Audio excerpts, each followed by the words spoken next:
Check, check, check.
Hello, everybody.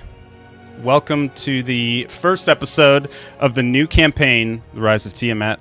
I'm your host and DM, David Chiza. How's it going? I'm doing pretty good. And I'm very excited about this new campaign. We have a lot of big things coming.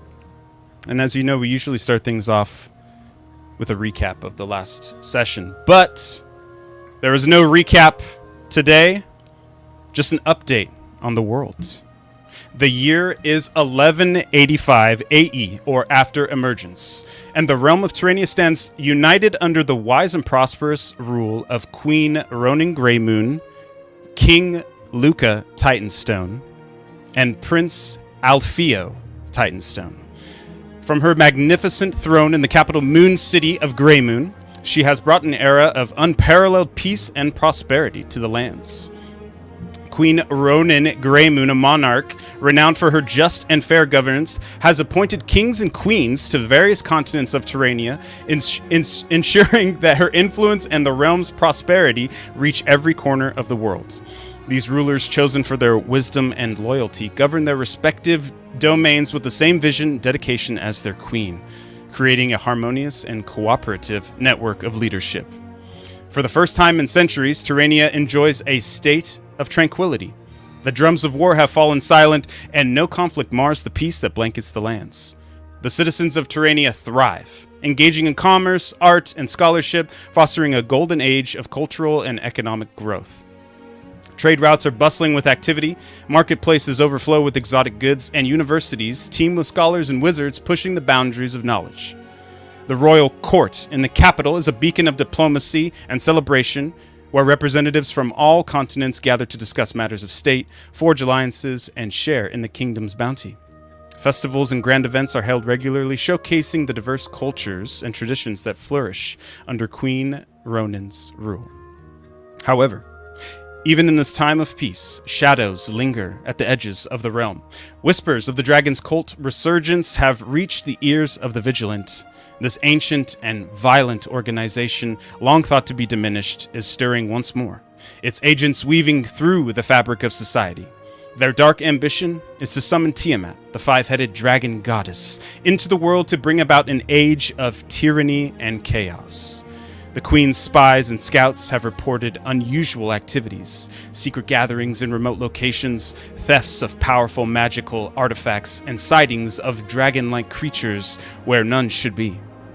The cult of the dragon is growing bolder, their influence spreading like a shadow across the land, threatening to shatter the fragile peace that has been so painstakingly built over the last year. On top of all things, the dragons that inhabit Terrania have become angry and vengeful monsters. Attacks on innocents from these beasts have been increasing as of late. Even the largest and most well-protected cities are not safe from the dragon's wrath. But Queen Ronin remains steadfast, her resolve unshaken.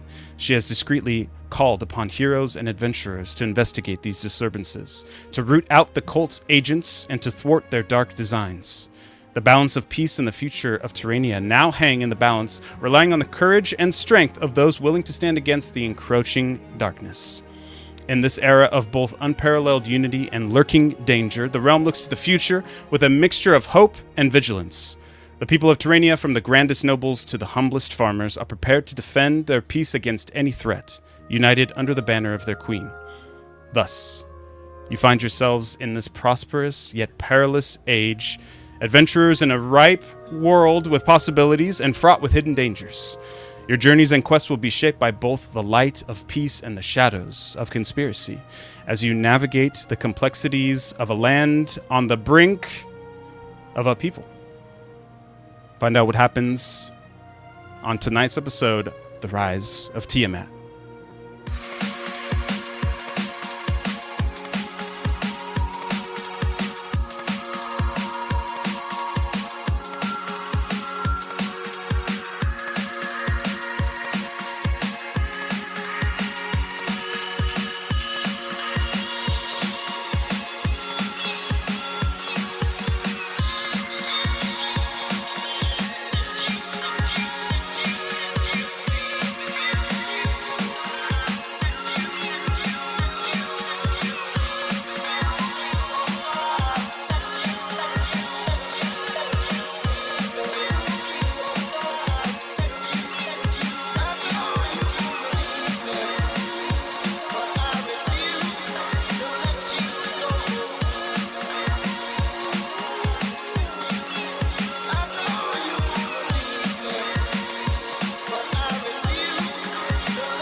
Oh, shit. Ah! Waterdeep, also known as the City of Splendors, is the jewel of Alexia. Its towering walls and bustling streets are home to a rich tapestry of culture and commerce where nobles and commoners alike navigate the intricate dance of daily life. The city is divided into several wards, each with its own unique character and charm. To the north, the Sea Ward glitters with opulence. Noble estates, luxurious villas, and grand temples line the cobblestone streets, reflecting the wealth and power of Waterdeep's elite. Here, political intrigue and high society galas are the norm, and every corner turned may unveil a secret or spark a scandal. Moving southward, the North Ward offers a more subdued elegance. This residential district is known for its serene streets and the stately homes of affluent merchants and minor nobles. The North Ward's charm lies in its relative tranquility amongst the city's constant hum of activity. And in the heart of the city, the Castle Ward stands as the administrative and military hub, dominated by the imposing Castle Waterdeep.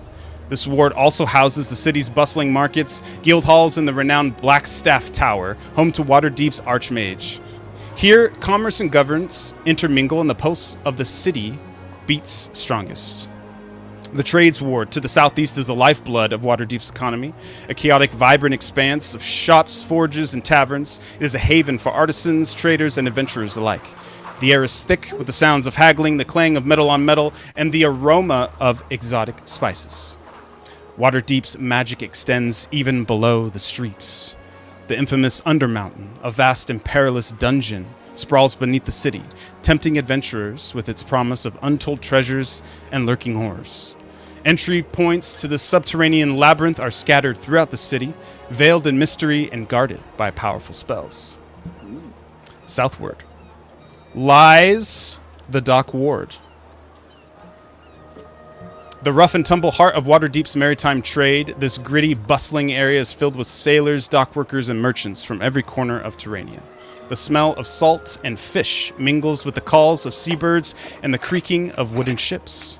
Here, fortunes are made and lost with the tides, and danger lurks in every shadow.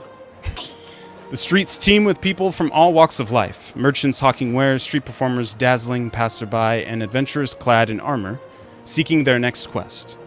The city's diverse population includes humans, elves, dwarves, halflings, and even more exotic beings, all contributing to the vibrant mosaic of urban life.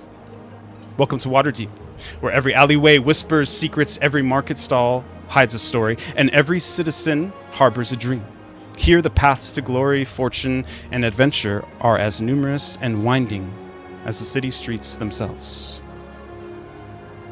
As each of you are arriving to the city in each of your own separate ways, everyone go and roll initiative for me. Oh. Whoa.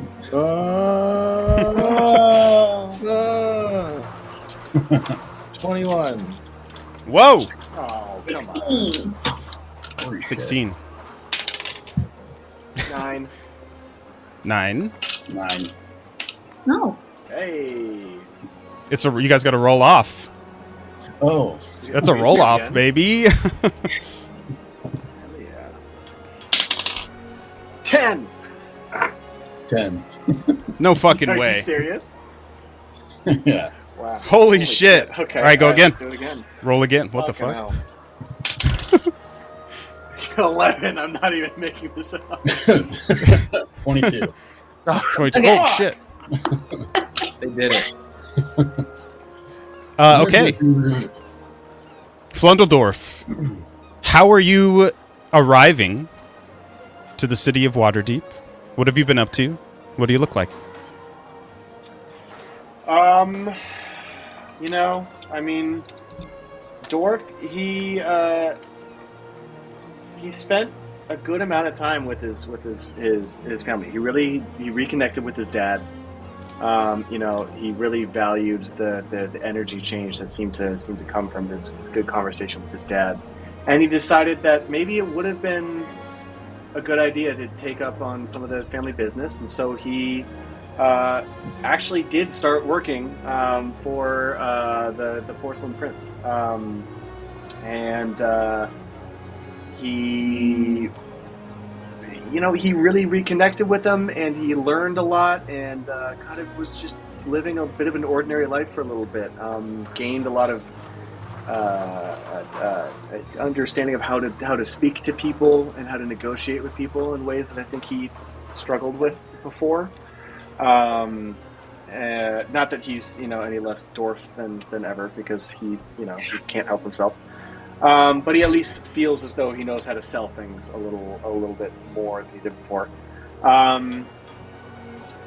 He spends a lot of time being bored, though, and kind of longs for the life that he felt like was past him. So he was excited to receive the letter that he received, and he dyed his hair gray and white because he thought it was more of a like a mature look. He thought that would make people take him more seriously.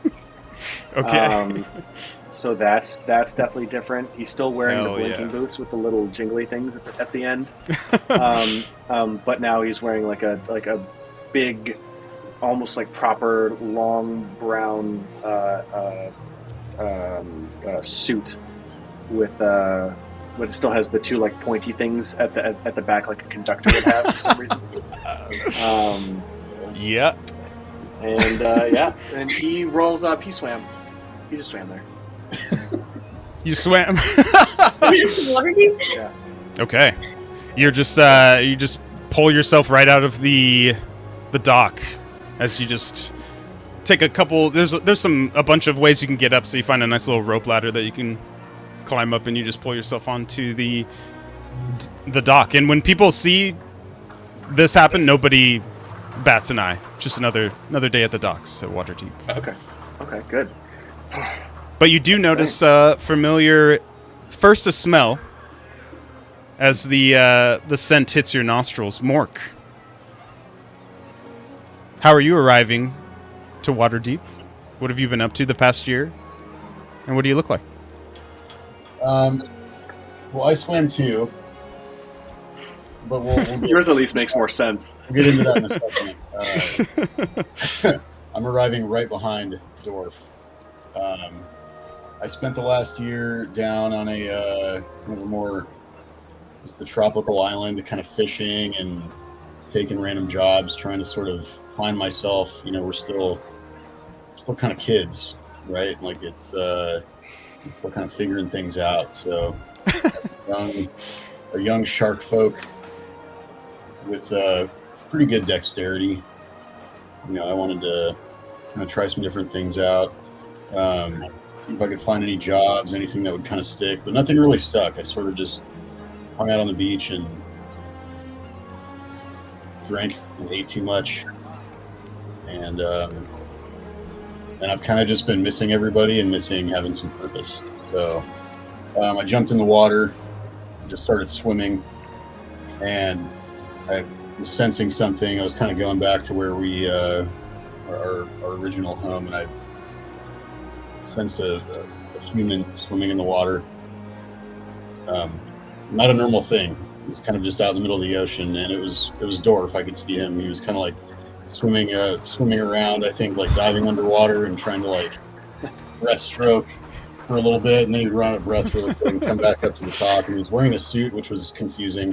Backstroke. Well, he didn't see me at all either. He never saw me. I just followed him to make sure he wasn't going to die.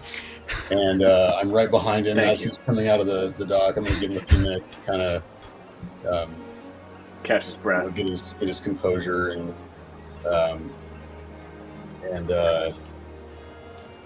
then just come out right behind him and just kind of act like it was a coincidence. Okay. Amazing. And I'm a shark folk. I'm a hammerhead. Thought I was a sawtooth when I was a young lad, but I have a nubby little saw bill. Never really sprouted all the way. So it's kind of just a neat little, looks like a nose, like a human nose, and it has some spikes on it. Oh. And then I have a full hammerhead. Okay. You've matured. You've matured into A little bit, full hammerhead. yeah. Okay. Getting there. As you pull yourself onto the dock rather easily. It's almost a jump. It's really a jump, really, just a little Yeah. spurt out of the water, and you just plop down onto the deck. As the two of you are looking around, Mina, how are you getting to Waterdeep? What have you been up to? What do you look like? Mina is coming on the Black Seraph with Luna and Soren and Ronan and the rest of the crew. The whole family is aboard the ship. Mina has been ruined, as expected.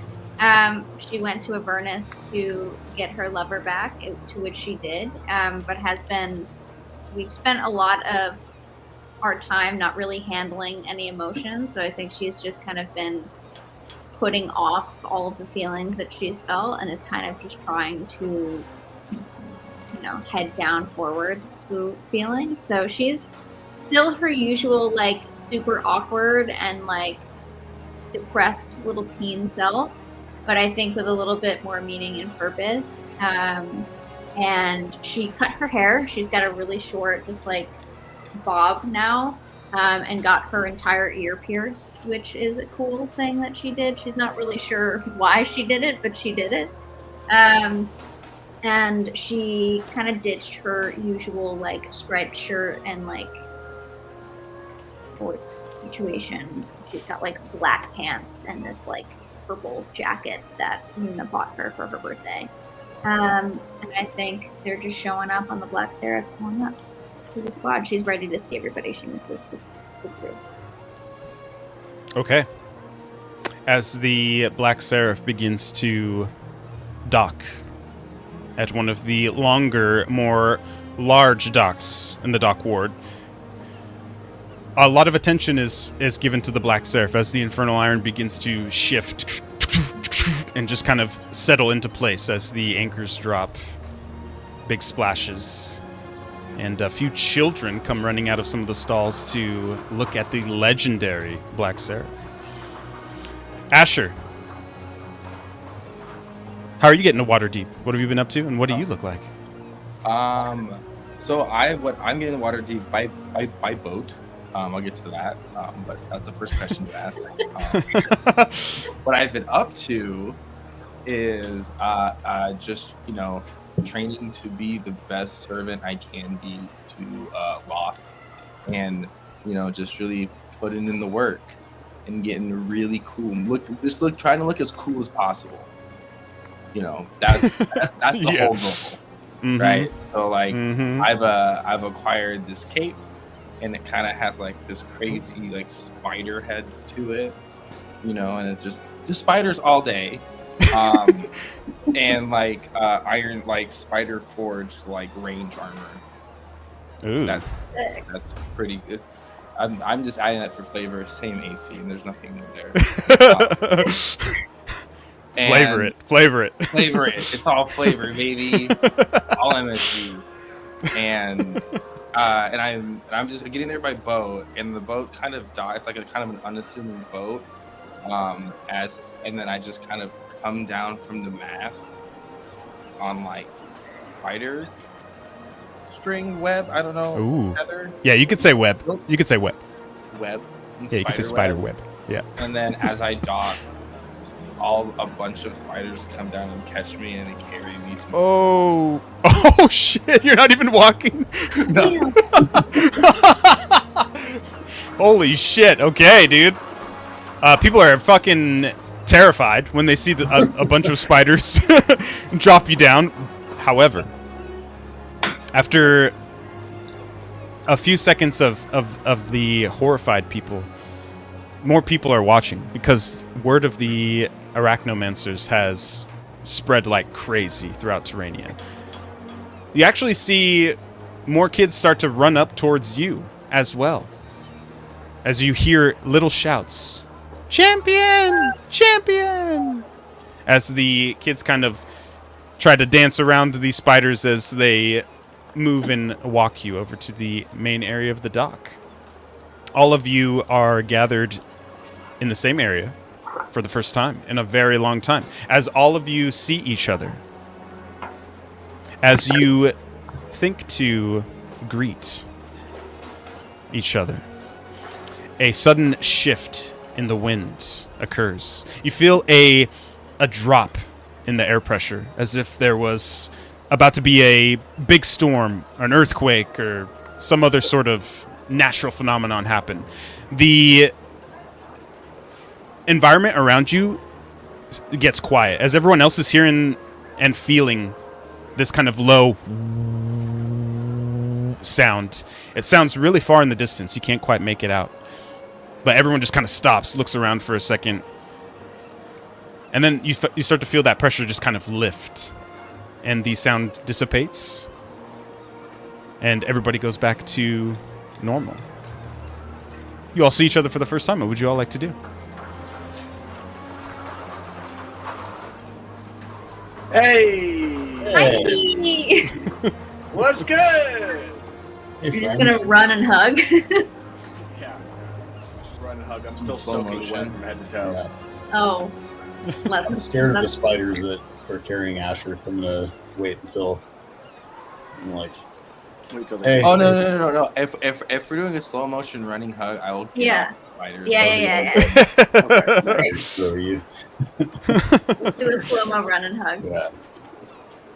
Hey. Yeah. So I'm running hug. A nice 4-way hug. That's hard to cute. do Never though. hands up That is and hard to circle pull up. off. You might have to. I'll go underneath.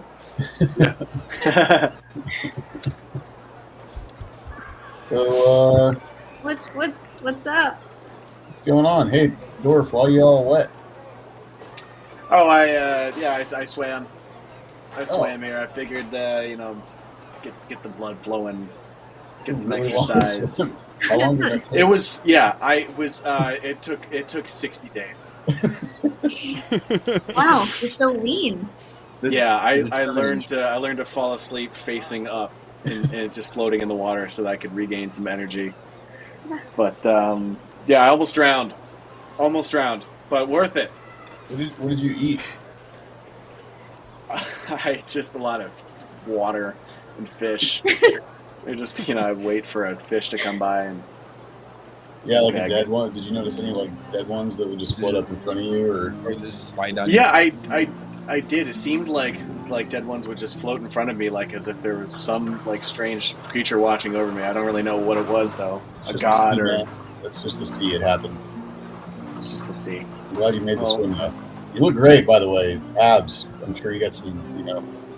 Are you abs. sick Thank of you. Slenderdorf now? You got a real like just for men vibe going on. I just it's my swimmer's body. Yeah, thanks, guys. Well, you guys look great as well. Mina, you were in hell. How was that? I was. Yeah. How was that? It was dark and sad.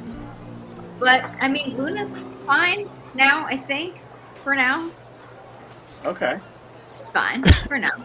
We're fine. You all look at the Black Seraph. There's just a window that's open in like the captain's quarters, and you just see two eyes, just one red and one blue, just glowing. And you see Luna just puts her head through the window, and her head's just shaved, and she just kind of looks around, and she just puts her hand up and just waves to all of you. You shaved her head. I've been with her this entire year, but I didn't notice. So she's You okay? not Sure. noticing that also. It was a big hair. Hair was a really big thing for us in our year away. Everybody got haircuts, so gotta Right, cut off yeah. all the bad energy. Doing a Britney Spears thing. Yeah, exactly. Exactly. I get it. You You gotta understand switch it me. up, I guess. Well, it Britney looks Spears great. was a famous barbarian fighter. She fought with spears. Oh, that's what Yeah. it is. Oh yes. Yeah. Yeah, the legend of Britney Spears. She had a breakdown. She had a nervous breakdown before a big tournament. Shut up. You know, that Yeah. happens. It happens to the best of us. Shut up. The legend says she would spear her enemies and say, "Oops, I did it again," and then spear you right in the neck. Wrong. Dorf, you got funnier. I spent a lot of time having to convince people to buy toilets. Surprise! hard to do. You know, Really? Really, everybody poops though. Like I feel like that's the sell. That's the Yeah. sell there. I thought that too, but I learned something really important. Everybody poops, yes, but also everybody been pooping. So you know they already had something figured out. Yeah, So, That's the new, Yeah, that's the but new you want slogan. shit outside or inside of your house? You know That's- what I mean? you know, Or taken away from your house. It's like sitting on the outside or being taken away. I'm so glad you mentioned that because that's exactly what I pioneered. Is the removal poop chute? It's a specific. You were already it's doing It's that? a duct. This is new that tech. takes This is new tech. Innovator. This is new tech. This is new tech. Okay. It wasn't there before. They didn't. It wasn't have, there They didn't before. have ducts before. Got it. Before it would just fall into a bowl and sit there. You have to clean. Now you get the flush function. I invented that. It wasn't there before. Royal flush. That's why. Okay. Things The are royal making flush. sense now. The- Yeah. Oh, That's- the bundle door. Yeah. Okay. Yes. Got it. Dwarf hears you say the royal flush and goes royal flush. Royal takes out a notepad like this. That sounds great for a card game. That one's free. The next one I charge. Okay. All right. Thank you. I'll credit you for that. The charge. Anytime. As you all are catching up, there's a young lad who has taken up a little soapbox and he puts like a stack of newspapers down, and he just gets on top of the box. Death of a masked lord! Shocks Waterdeep! Get it here! 2 silver pieces! And he just starts holding up the papers. You just see a line of people just head straight for him as the gossip of the death of the masked lord hits super quick, and it just kind of shoots through the dock area as people just start talking about it and reading the newspapers. As you see all of this happen, what would you like to do? I'll go pick up a newspaper. That's 2 silver pieces! No theft! Can't just pick it up! Sorry, my guy. I was gonna pay you. Don't worry. Could you take gold? Yeah! 1! Okay. All right. You don't need to yell at me. Here you go. I'll flick him a Come gold on. coin. Thank Yeah, I'll you! give him- He yeah, just there you throws go. he just throws the paper at you. It just crashes into your face. Front page, front news. Death of a masked lord. There are a handful of masked lords in Waterdeep that you know about. They're kind of like anonymous politicians that are elected by the people. So this death is pretty shocking because each one represents each ward in Waterdeep. And the death of this person is, in fact, the person who serves the castle ward. So as you kind of delve more into it, you can see it was a violent death, a stabbing, 60 wounds that they found on his body. No signs or evidence, although the authorities say they have some leads. But nothing else can be really gleaned from the report. They have photos. There is a sketch rendition of the Masked Lord's dead body. They're never revealed, their identity, even in death. So there's no indication on who it was, nor can you discern who it is from the photo, because they are in fact wearing their mask. Interesting.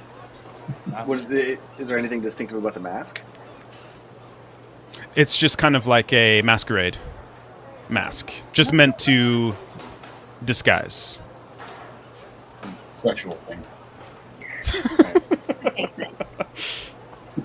Yeah. We're not a party. Okay. Party Seems as map. though They work at Party City. Or that. Yeah, it could be that. Can I listen around to see if other people are chatting and see if I can eavesdrop on anyone?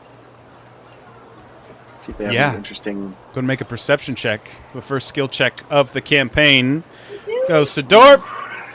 Thank God it's perception too. Gotta be nat 20. It's gotta be. Oh God, here we go. Okay. 21. 21. Yeah.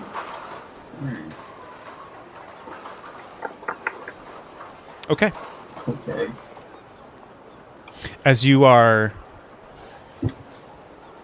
intently listening into the gossip that is going around you, there is a name that you hear that is floated through hushed whispers. The name Arthagast Olbringer. What bringer? Oh, Dude. Oh, Writing these names. Arthagast Olbringer. fuck. And that name, although you've never heard it before, you've heard it a few times whispered from a few different people. It's safe to assume that maybe this was the name of the masked lord who was murdered, killed. Very interesting. You also hear of somebody that they begin to speak of named Remy, in reference to how upset Remy must be. She must be devastated at this news. Has anyone been to check on her? There's several times where a person named Remy's name is brought up as well. But that's it. Whoosh. That's all you get.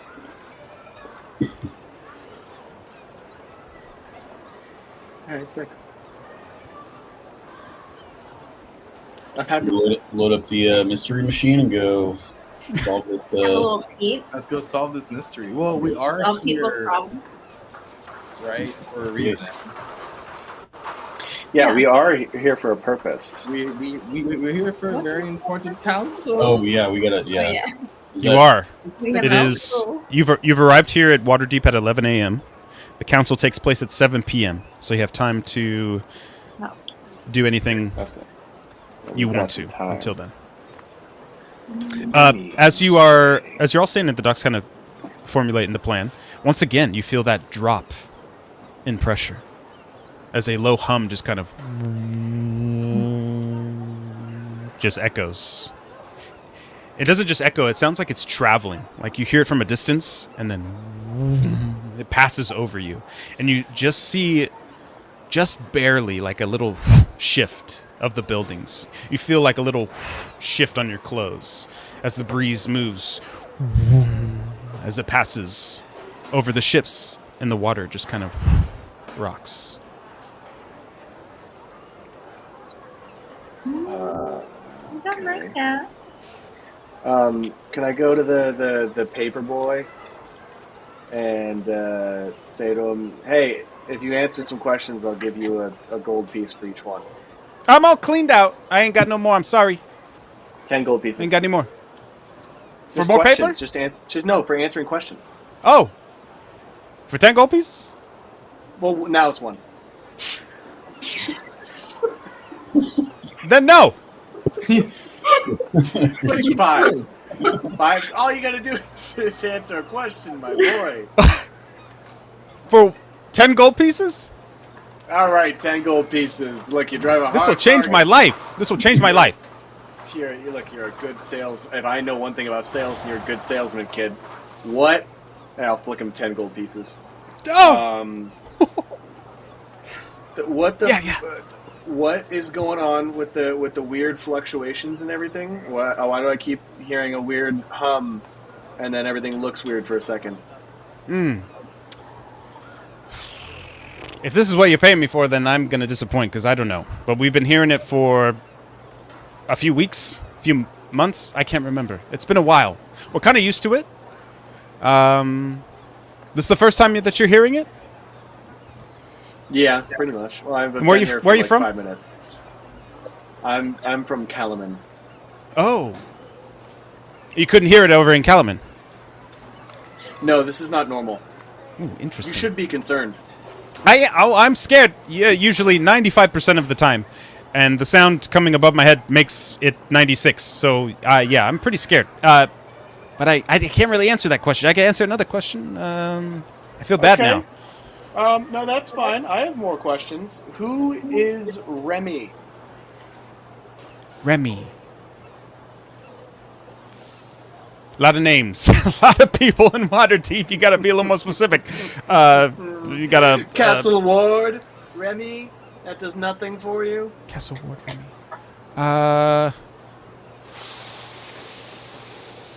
maybe you're referring to. Go and make a persuasion check. Okay. Persuasion. Shit. What am I? Go. You can make that with advantage because you gave him 10 gold pieces. Oh, thank God. Okay. Nice. Yeah, baby. 18. 18. Okay. That is with a neutral charisma modifier, so I'm very happy with that. Nice. Okay. He just looks around. Oh, I think you're thinking of Remy Haventree. Huh? Yeah, I think Beautiful. I am. Stunning, even. What do you need to know about her? Who is she? What is she of importance? What does she do? What does she smell like? Skip that one, but the rest of it. She's the wife of the Masked Lord. Oh, The guy who died. right. Not ideal. So, curious question about this. So you know the wife of the Masked Lord, but you don't know who the Masked Lord is. Well, it's privileged information, and I'm a privileged little boy. So, Hey, I know. hey, Okay? I just gave you 10 gold pieces. Okay? You're going to answer his questions and be forthcoming about it. Go and make an intimidation check. All right, sweet. I have With advantage, because he has a fear of sharks. so I have advantage I have advantage already because I have bully. Oh, yeah, you do. That's Oh, awesome. fuck. That's great. So roll 3. proficient. Roll 3? Yeah. My con mod. Roll till you get a 20. How's that sound? Okay.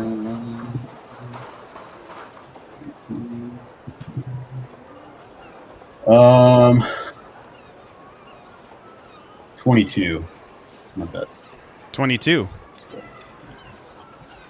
Okay, you just see all the papers like fly out of his hands as he just looks up. Okay. It's pretty common knowledge to the rats in the city. It's a gang. We're a gang. Okay, I'm the leader of the gang, the rats. Okay, that's how I know. We got little holes in and out of things. We know information. Okay. Please don't tell anyone. Interesting.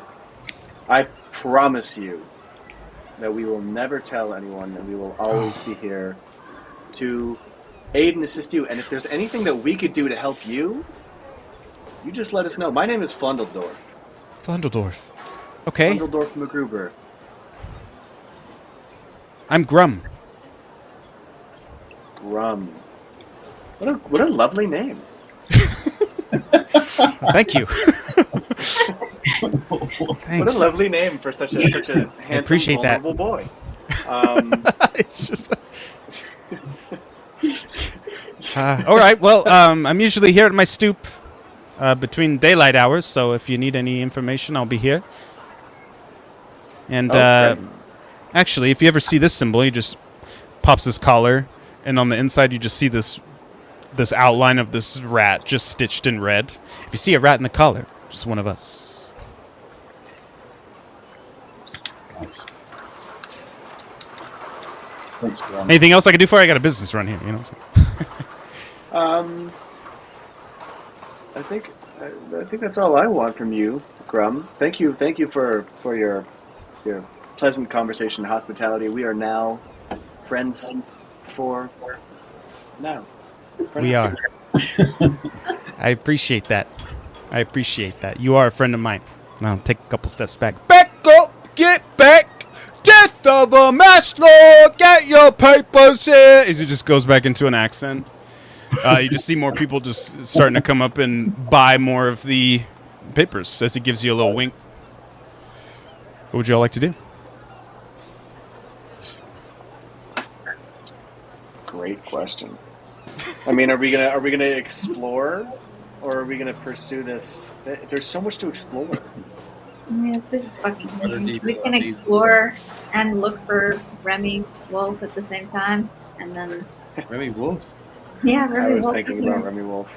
She's the wife of the Masked Lord, Yes. Yes. and No. also a performer. Remy Haventree, but Oh, yeah, that's what I said. Yeah, exactly. Yeah. Yeah. Yeah, you got I it. love. I mean, it's I 11 love- o'clock. We have to be somewhere at 7. So, like, We could fuck around and find out. Can we find a tavern? That feels like a. I am hungry. we could do that. We could also find information around at the tavern, Yeah. you know, Feels like a no-brainer. Birds. and we'll get to know the bartender. We can come back if we need to for room. You know. Establish We're- ourselves as regulars. Excuse me. Yeah. Out of the way. Out of the way. Is that them? Is that them? You look over and you see Fire Genasi just kind of pushing himself like through the crowd. Oh, and he just looks at all of you. And he just kind of rushes up to you. The heroes of Terrania. Oh, it is an honor to meet you. I am Leosin. I work for Lady Silverhand, who gave you the invitations to the council meeting, right? Yes. Hello, Yes. Leosin. Oh, it is an honor to meet all of you, the heroes of Terrania! And he just goes up to you and just violently shakes your hands one at a time. Oh, Mark! You're even bigger and more ferocious than I heard the stories of, and your head has grown this way instead of this way. Magnificent. You frighten me, but make me feel safe at the same time. And he just moves to the side. And the Dark Knight himself. Flandodorf. And he just gives you a quick bow. Oh, I have heard the tales of the violence that you have inflicted upon your enemies and your servant of the Dark Queen. May she rest in peace. And he just puts his head down. He steps over to you, Mina, and he just looks you up and down. The captain of the Black Seraph standing here in front of me? I cannot believe my eyes. Please, just tell me. I just have one question. I just want to find out for 1 second. The engine. When the engine kicks in, and it starts to rumble, and you receive the order to pull the Dark Tide. Can you please say the phrase for me here and now? No. Please. It is a dream. Are you a crew member on my ship? Can I be?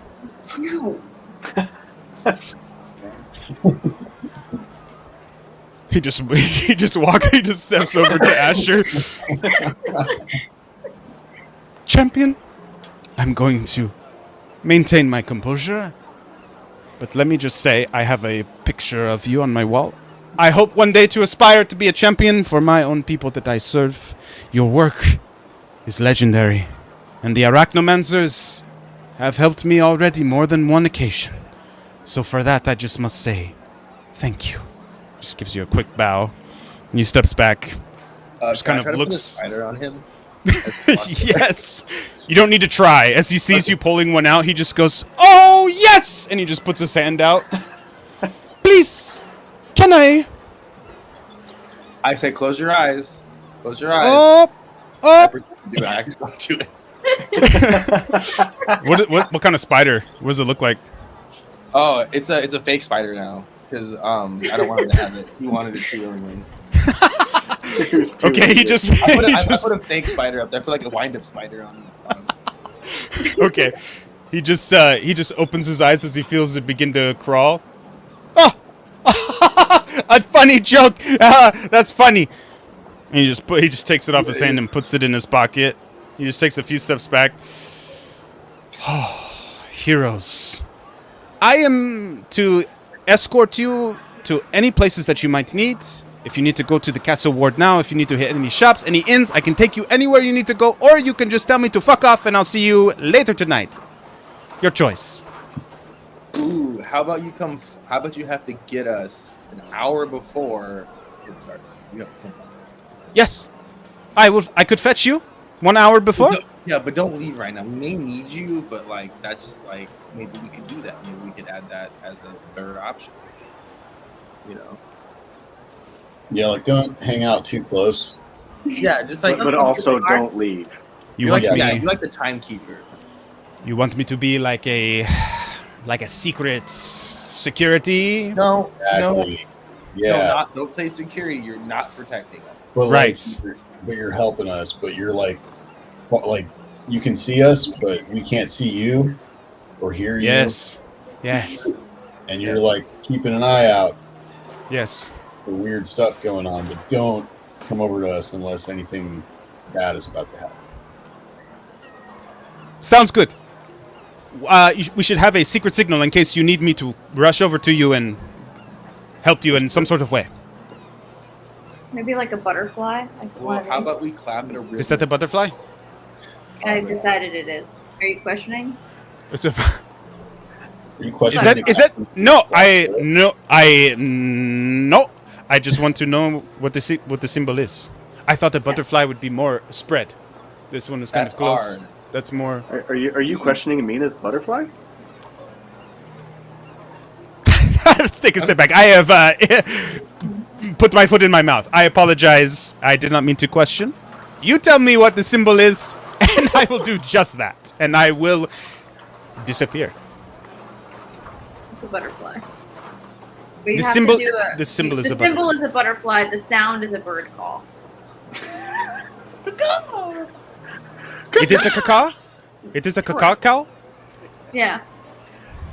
That I can do. Unless you have a better one. I'm not familiar. No, the caca is good enough for me. Okay, Okay, great. I will take my leave now. Do you know, actually, before you leave, do you know Remy Haven Tree? Yes. Do you know perhaps where she might be in this city? We heard her husband passed. We wanted to pay her. He just shushes you and just kind of calls you all over. He just kind of gathers you all in a corner, just kind of pushes you down a little bit of an alleyway, and just kind of shuts like this wooden gate. Whoa. Okay, I didn't want to deliver this information to you in front of everybody. So, yes, Remy is actually the one who is responsible for bringing the entire council together that you will be meeting with tonight.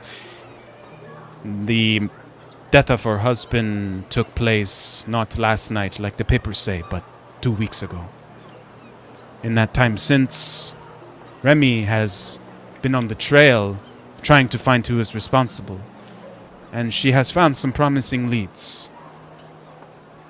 With her knowledge and with Lady Silverhand's connections, this council has been formed.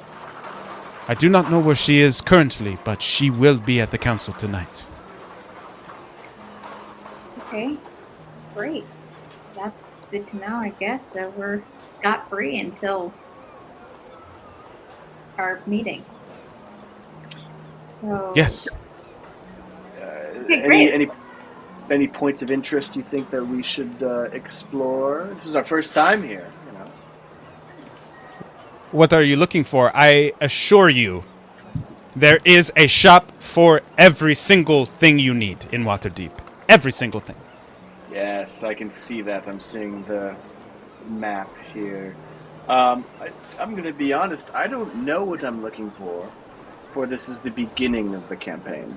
So, I'm not sure. Is there anything I would that- recommend maybe things you might need in case you get in a scrap. Maybe some potions, maybe Oh, a re-up of ammunition, sword sharpening, all manner of things you could do to prep and prepare for the things that might happen. I think that sounds like a pretty good idea, Leosin. we do potions and then potions, like drinking potions. Potions to Yeah. heal us, and then potions that break us into Yeah. bang. Yes, you're looking just for tasty potions? Well, I'm looking for ones that do a thing, and then ones that have alcohol. And none of this strawberry juice oh. nonsense. Because all I have in my bag are 3 bottles of juice.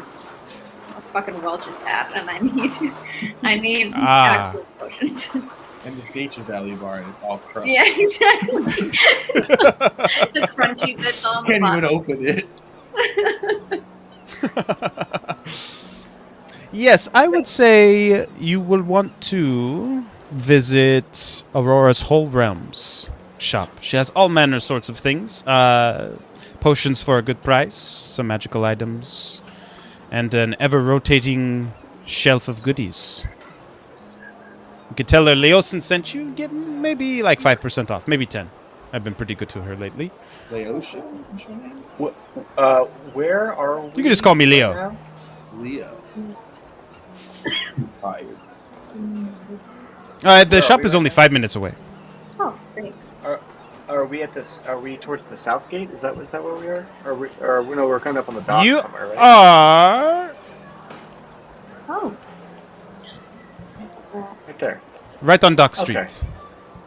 This stinky little alleyway. That's not what that sounds like. Okay. So yeah, I mean, you know, a little navigation through towards Hillock Court, and then we'll basically be right there. Yes, And then I where- will warn you. Down here in the dock wards, there are certain streets that are operated by the gangs.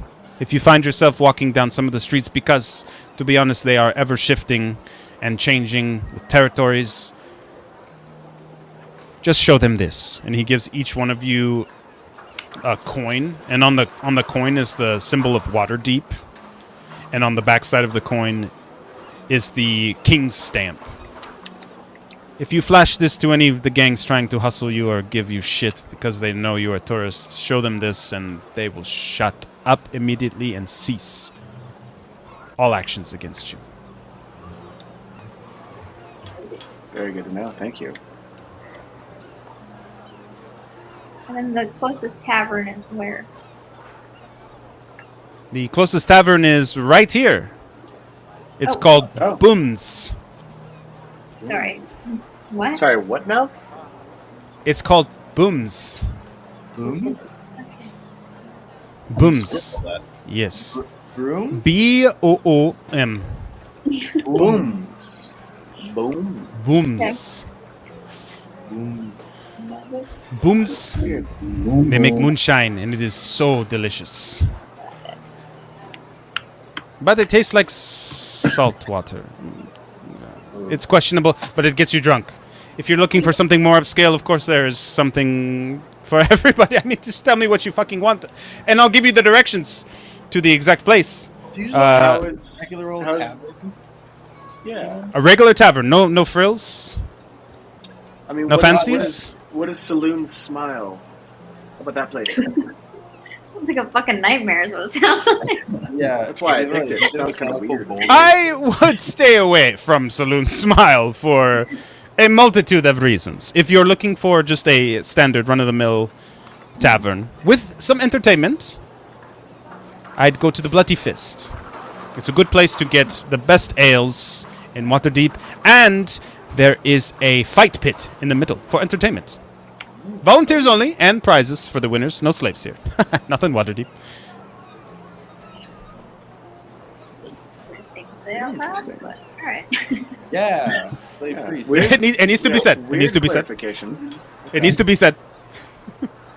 Okay. All right. I believe you. Whatever you You say. guys want to go get potions and then go to the tavern? Yeah, I'll go get some. Yeah, let's do it. I'm gonna I'm like with that. I mean, message to Luna and be like, "Yo, you and Ronan want to come?"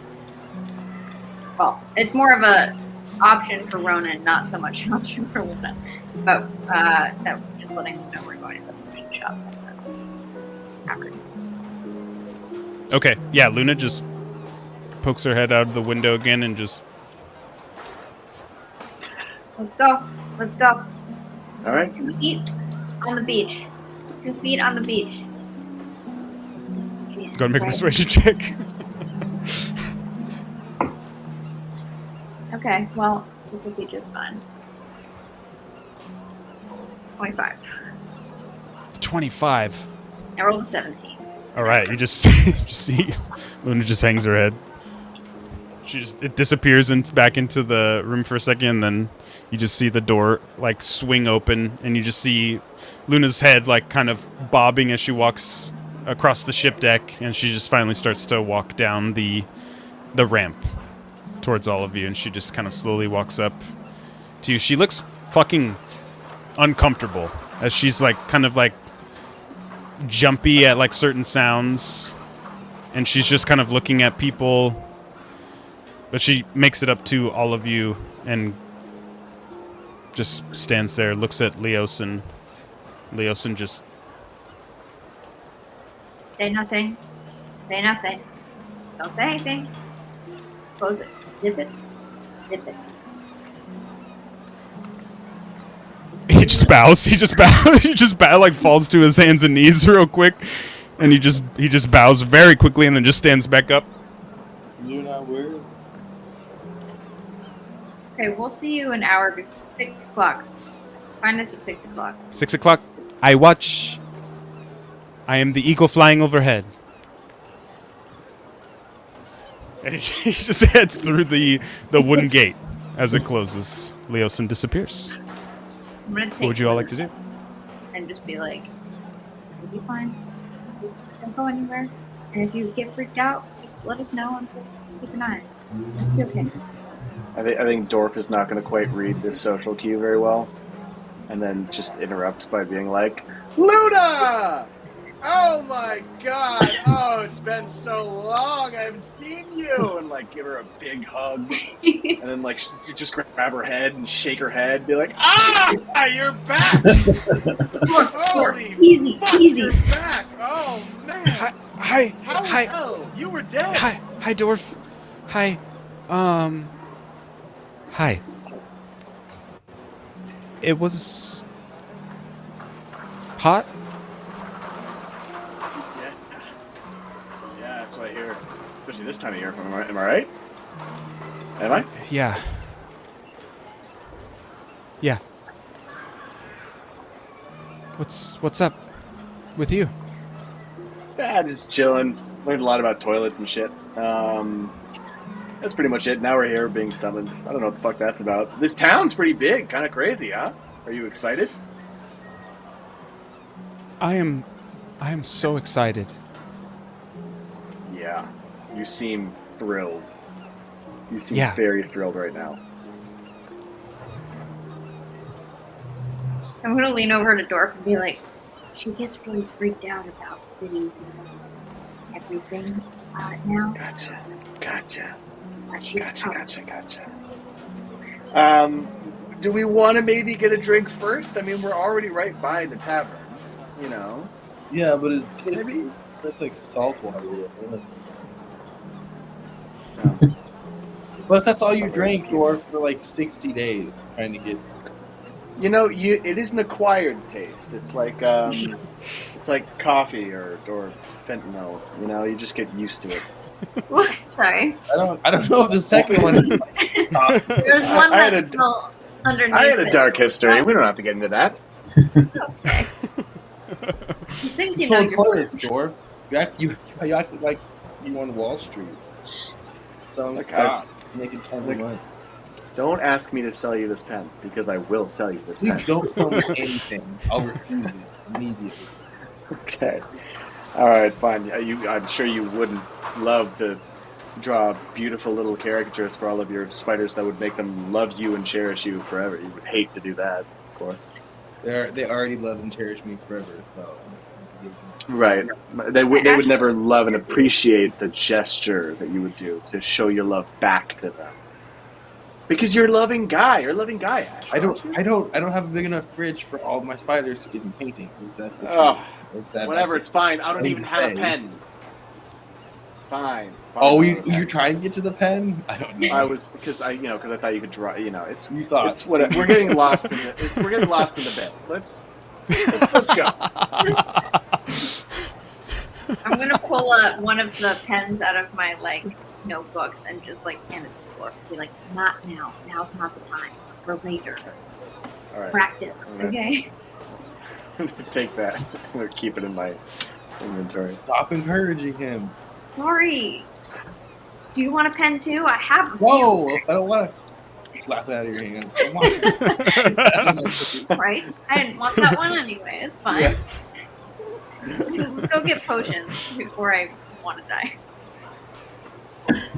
Okay, as you head towards the potion shop, once again, the drop in air pressure around you happens.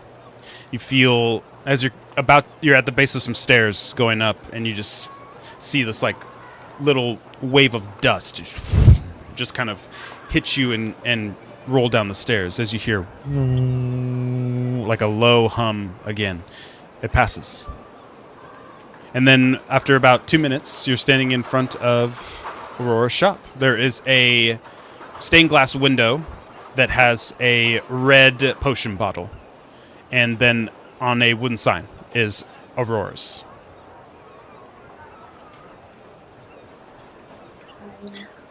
Well, shall we? Shall I we? could do something about the fucking thing, but I don't have anything.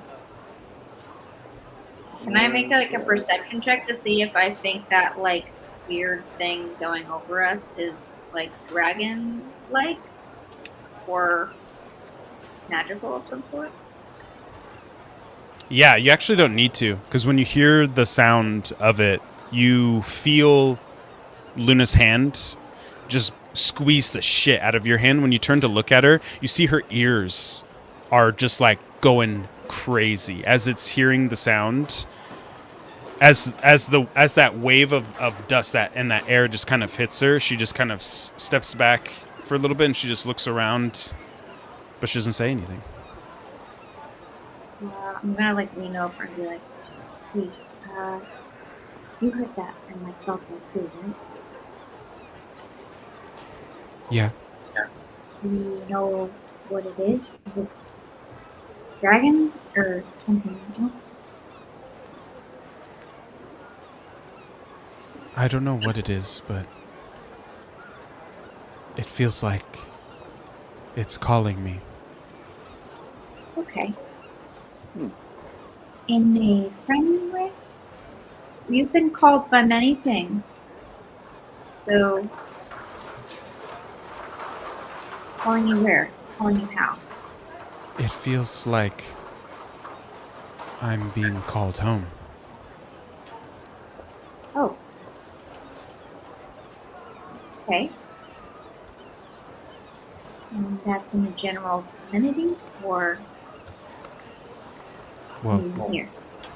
you're my home, but it feels like it's calling me to go somewhere I've never been before, to a home I've never seen.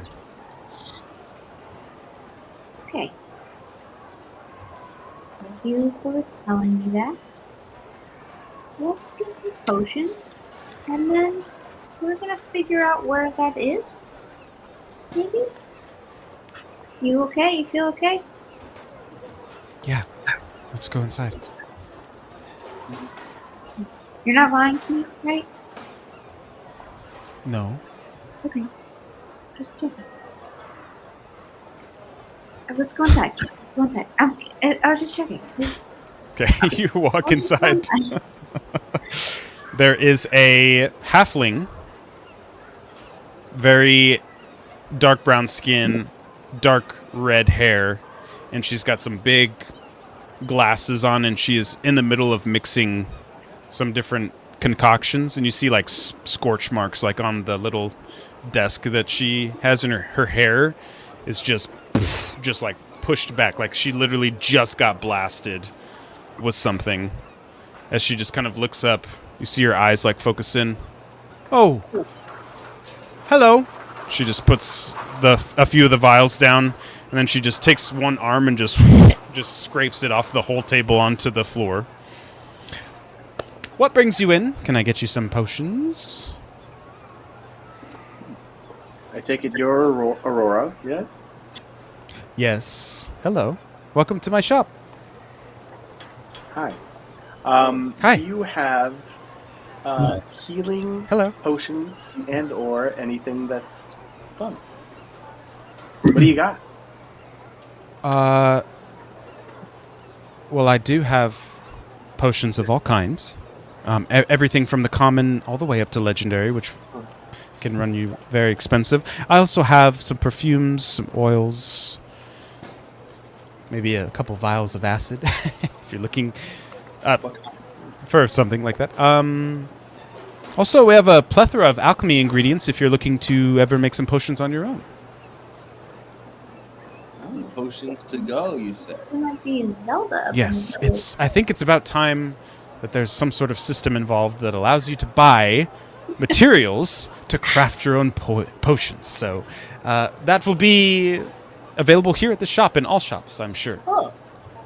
Like red herbs and green herbs, from like Resident Evil, that kind of thing. There could be a mixing of some colors, yes, but to keep it simple, we just go from common up to legendary, same as the potions as well. What's the difference between the components and In a straight potion? yeah? The ingredients will be much cheaper because the time to make the potion yourself will be the added work. So you're probably looking at maybe 45% less cost buying them as ingredients. Do they come with a recipe, or are you just kind of blindly putting stuff in there and seeing what you get? Oh no, it comes with a recipe as well. How long does it take to craft one? A simple potion of healing for a skilled artisan could be half hour, but if you have no prior experience and knowledge, I'd say maybe an hour to an hour and a half, give or take a few mistakes in the steps. And we're guaranteed that it'll work, right? It's not like oops the daisies. Absolutely. Absolutely. If it is an unsuccessful batch due to material reasons and not of your own, you'll be fully refunded. I would like Just keep some that receipt. healing approach. Yeah, how much is a common and a rare? A common here in Waterdeep will run you 50 gold pieces. A rare will run you about 2,500. Whoa. Whoa. 2,500. I need to write this down. Let me write this down once for all. A common health potion is what, 2d4?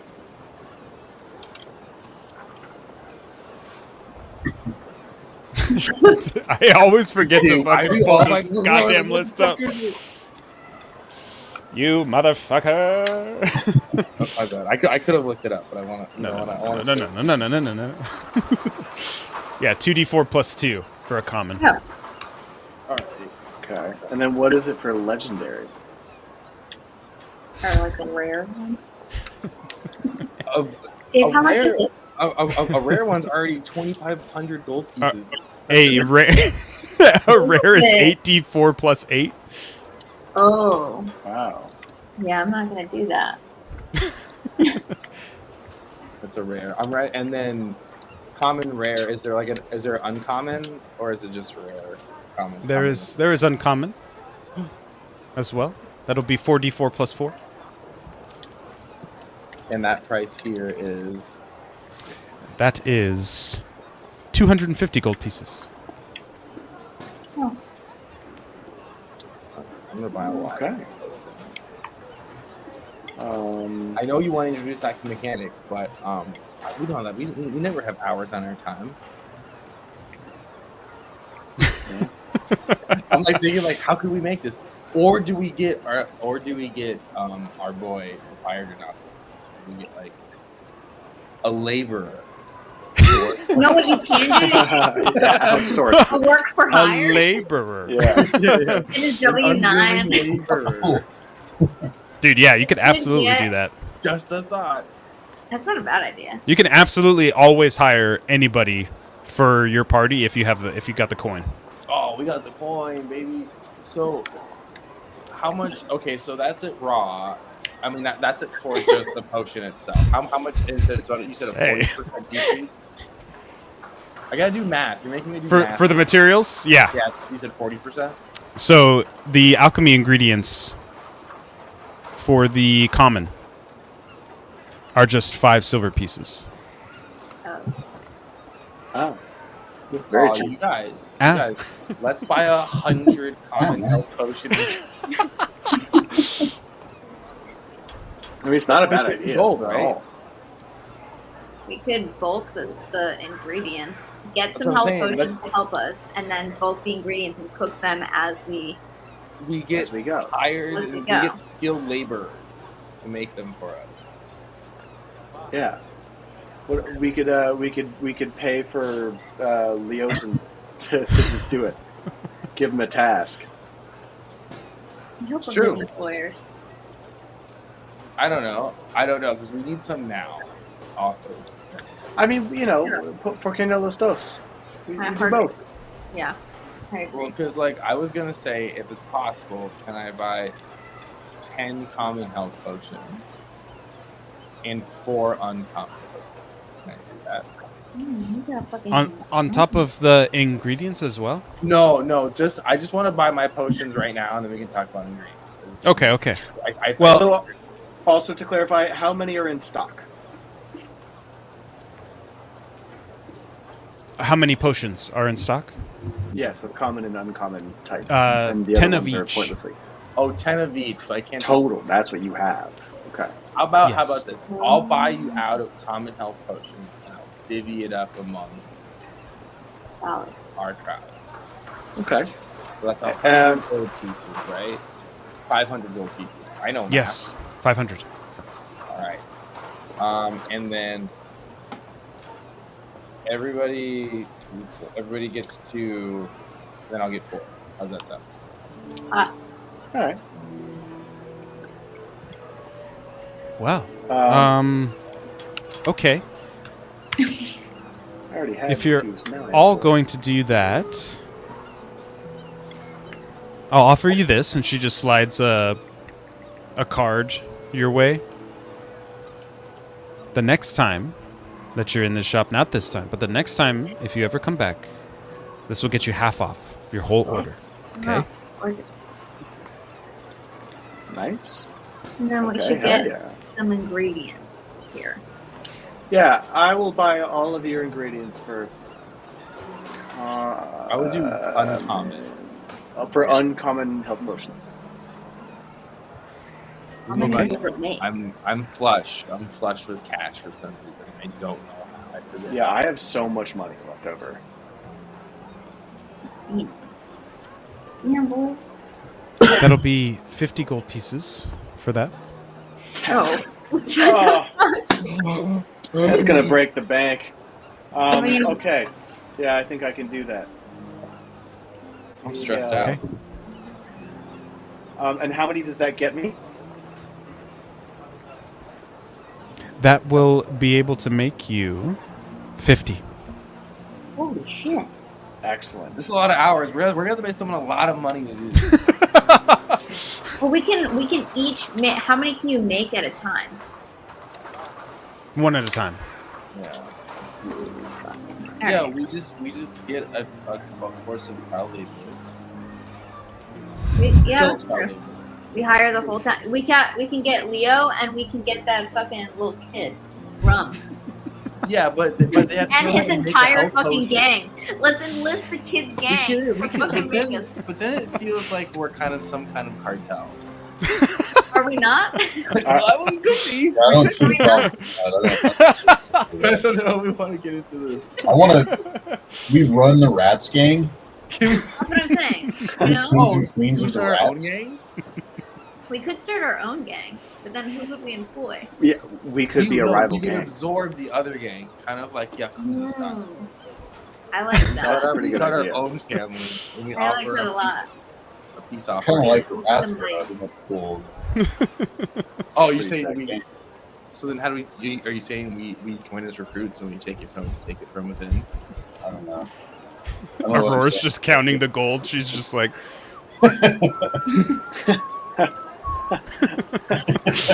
We should go and take this conversation to the bar. Somewhere else.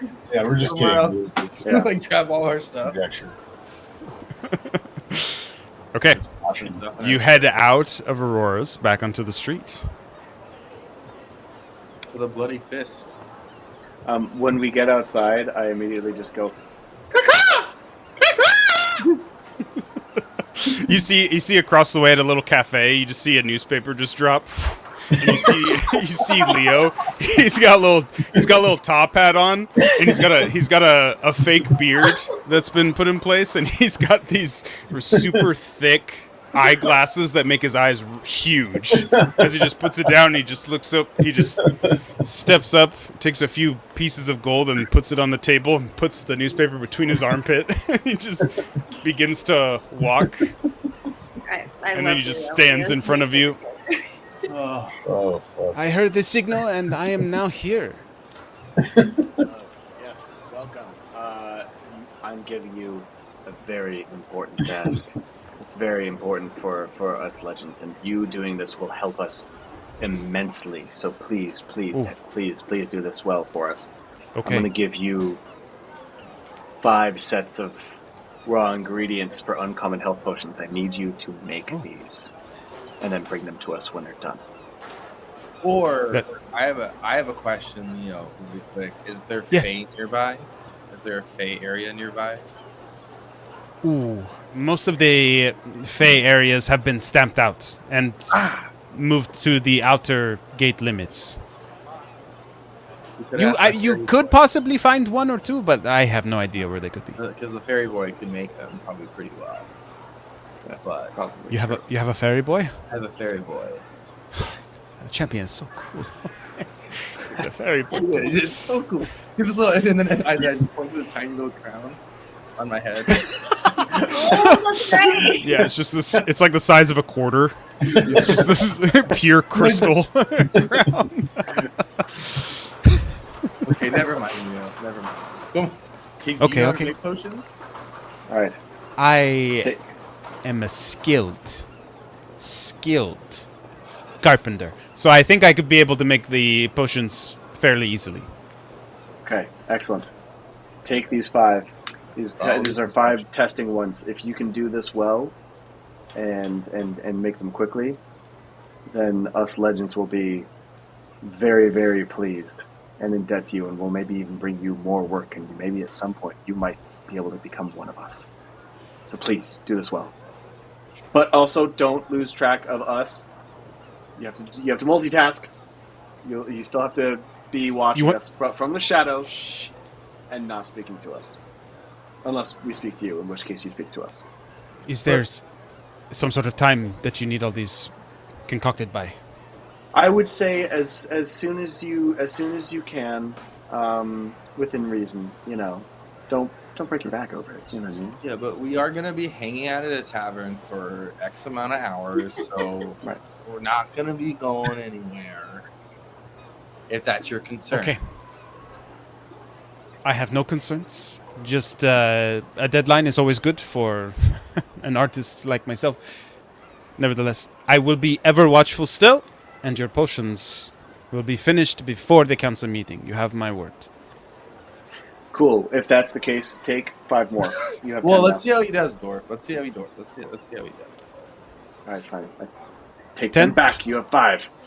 5. Give us 5. 1 for each of us. And if we That's die, it's because Fair. of you. He just takes the ingredients in a little basket that he has, and he just walks like 5 feet in front of you, then looks behind at all of you, and then just disappears into a little alleyway. Leosin is gone. What would you all like to do? He's a good boy. Yes. I love him. Let's go to the tavern. Yeah, tavern. Yeah. To the tavern. There's so many taverns. No, the Bloody Fist. Going to the Bloody Fist. Are we Hold going to the Bloody Fist? on. Yeah. Yeah, let's The go bloody Bloody fist. Okay. Making our way to the Bloody Everybody roll Fist. flat d20 for me, please. Oh. Fuck. Uh-oh. 12. 8. 12. 8. 17. 17. You said 10, Mork? Yes. Was that the lowest? Sorry. I got an 8. You got an 8. Mina, roll another flat d20, please.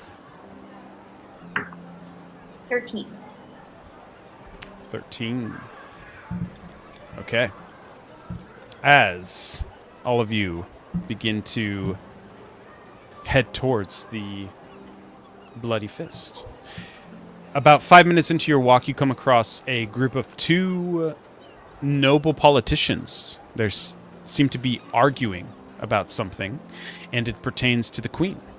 As you draw a little bit closer, you kind of have to move through this crowd. There's a pretty large crowd of maybe 50 people that have gathered to listen to this argument, this debate. And as you're just kind of passing through and listening, you are listening to a debate of whether the right Grey Moon died that day, as they're arguing between the prosperity that was promised by Takesis at the time versus what people have now. There's half of the crowd that believes that Takesis should have been the one to be in charge of the realm and to incorporate the Draconians that were searching for homes. The other half obviously supports the current queen and what she is doing. After listening for maybe 30 seconds, the rest of the conversation gets drowned out in the sounds of the city and the people in the crowd debating what the politicians are saying. And within another 10 minutes or so, you are at the Bloody Fist. And there is literally just a bloody fist that has been painted onto a swinging, huge, white wooden door that leads to the entrance of the Bloody Fist. As you head inside, you can see right away the pit is the first thing that you notice. It's right in front of the doorway, and it lowers maybe 8 feet beneath your feet. As you see two people engaged in a brawl already. It looks like round 3, because these dudes are bloodied, bruised, and swollen, and they are swinging hard, but swinging slow and sloppy. The rest of the bar, for the most part, is just watching the fight. As you see a lot of people seem to have bets on the fight. You see a lot of exchange of silver pieces and gold pieces. And at the back of the building is a large, long, flat bar. And there is a second story to this building as well. So the middle is completely open. So people that are above on the rafters and stuff looking down are watching the fight as well. What would you all like to do? Drink? Food? Drink? Food? Table? Yeah, let's get a table and go to the bar. Yeah. We just get a table and snap our fingers. We are legends after all of a different concept. People like I that. believe we are heroes. Yeah. I don't know if we got the legendary side. We got demoted. First assistant to the regional manager. Shit. You snap your fingers, and a server comes walking over fairly quickly. They just kind of pull up. They're wearing like a pretty kind of puffed up little turtleneck and hat that's kind of askews their face. Hello, welcome into the Bloody Fist. What can I get for you? As you look up and you see it's Leo, and he's just dressed as a server at the place, and he's got a little notepad. What will you be having? Yo, Hey, man. I love this guy. What are you doing? What the fuck is that, man? Hi, I work here at the Bloody Fist. I have for quite some time. Really? Oh, yes. Yeah, his name tag says Yes, Jared. really. I'm borrowing it from a friend. Okay. What can I get for you to drink? We have one ale. Okay. I'll take that. Yeah, I guess that Okay. then. And One ale. I'm not quite sure what kind of food they have here. If you need any, just tell me and I'll see if I can find some. Hey, go get us a server that works here, and go get out of here. We told you to stay away. What the fuck are you doing? This is not. We're fine right now. We don't need. Sir, I think I think I have another table. I think this is the wrong table for me to. Yeah. Sir, I have the wrong section. Your server will be with you in just a second. And he just turns and just walks away. And as he's turning and walking like back towards the kitchen, he takes a towel like off of his shoulder and he just flings it towards another server that's in the Bloody Fist as well. It hits the back of her. She just turns around. Oi! And she just looks and sees all of you sitting at her table. She just kind of scoots over. Welcome to Bloody Fist. What are you having? Hi there. An ale. What do you got? Hi. What are you having? What do you have? We got ale, wine, and water. Ale. Yeah, I'll take Ale! a gallon of water. The third 1 time. ale, 2 ale, 3 ale, Now, 4 ales, 5? How many? give us 5 ales. 5 ales. Let's see, 5. Yeah, 5. Oh, 5 ales. We got meats, dried meats, and peanuts if you're hungry. Get us around to that too. A round of meats and peanuts. Yeah. And 5 ales. 12 ales. 5 ales. 12. 12. Be right back. And she just moves away from the table, and she hits a few of the other tables before going back to the bar and getting your orders. Grabs the meats, the peanuts on their way. Doesn't take long. 3 minutes, and the food and drink are at your table, plopped. And she just pops down a piece of paper, too, that's got your bill on it. There you go. Corporate restaurant. It's 2 gold pieces. Yeah. Okay. What does she look like? What is she, you said she scooted over. That's interesting to me. Yeah, she's brawny. Looks like she could probably deadlift like 375 max. Damn. So just stacked. Stacked and jacked. Yo. But she's a dwarf, so she's only 3.5 feet tall. I'm gonna give her 3 gold pieces. Okay. She Also- just Also. Okay, she just takes all the gold pieces off of the ground. puts puts it in her pocket. Jesus Christ. Right, I'm around if you need me. She just leaves the table and goes to serve more of the people. At this point, the fight has stopped. There is a break in the action. What would you all like to do? Could I do a perception on anyone that's in here? What kinds of people are in here, or if there's anyone that seems out of place or interesting or anything? Yeah, go ahead and make a perception check. As you scan the patrons of the Bloody Fist. Beautiful. +5. That's a dirty 20. Dirty 20. Okay. The crowd in here is rough. Most of these people look like they're dock workers and fighters themselves. So as you're looking around, you just see a handful of people that look like they've lost the fight and are drinking, and a handful of people that look like they've won a fight and are drinking. You can kind of see where like those people are gathered, sharing beer, sharing ale with each other after beating the absolute piss out of each other.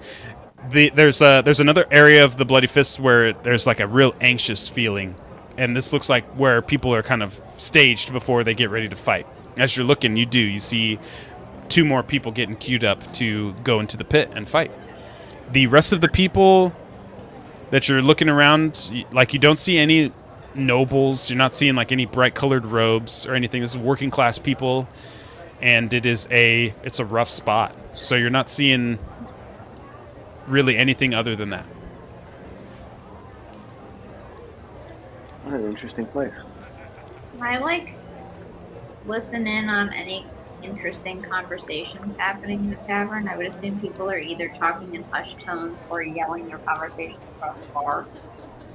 So I just want to keep my ears out for anything that might sound interesting. Yeah, go make an insight check. I guess I won't be hearing nothing.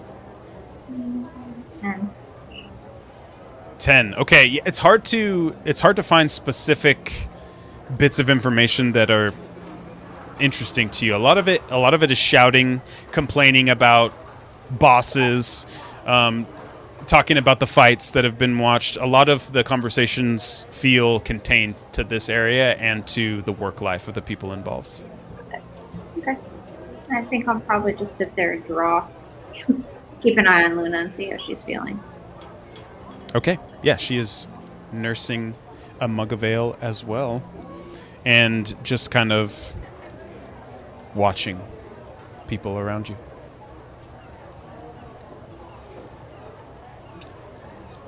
I'm gonna turn to Luna and say, "Hey, I'm sure that this is probably what you already wanted, but I would imagine it's probably for the best for now for you to keep a pretty low profile.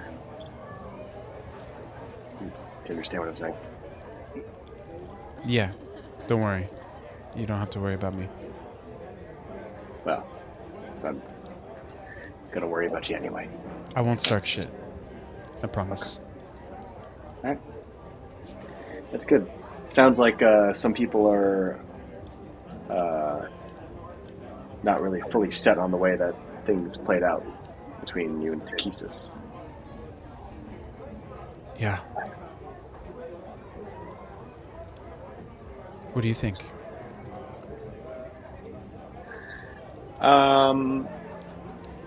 I think that the knowledge of who you are could probably lead us to either leverage ourselves in a pretty convenient position or a very dangerous position. I'm not really sure which yet. So I would say for now, maybe you're just Luna. Yeah, I like that. Just, try not to act like a dragon. I won't. I'm gonna give her a pat on the head, on the bald head, and then kind of like feel the peach fuzz on her head. Okay. Is there somebody where it's noticeable that they're like running fights or like bets or anything like that, or? Definitely. On both sides of the entrance to the fight pit, there are two individuals, a male human and a female human, that look like they're taking both bets and people to sign up for the fights. I'm gonna go talk to them. Okay. Who would you like to approach? The one that looks like they're taking signups. Okay. You approach the male human. This dude's pretty jocked, but he's older, so he's got a nice hefty beer belly. He's got a lot of scars, a lot of like scar tissue built up around his eyebrows, and he's got the piece of paper, and he just kind of looks at you. What's up, motherfucker?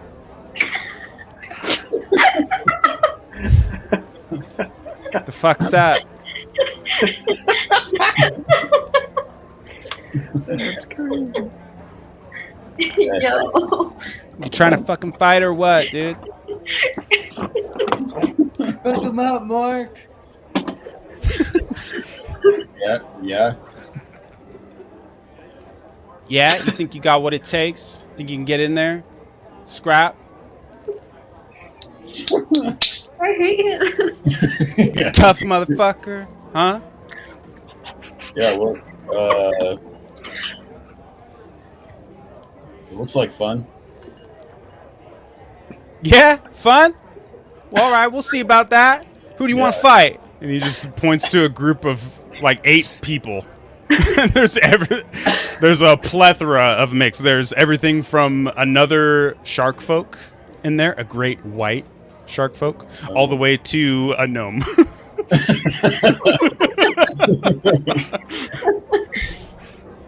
What about you? Oh, I don't fight anymore. I'm retired. Oh yeah, that figures. Think you could take me though? Yeah. All right. Maybe I come out of retirement then. Well, you think about it, okay? Should I? I already thought about it, motherfucker. I want to fight your ass. I want to fight you. All right. You want to fight me? Yeah.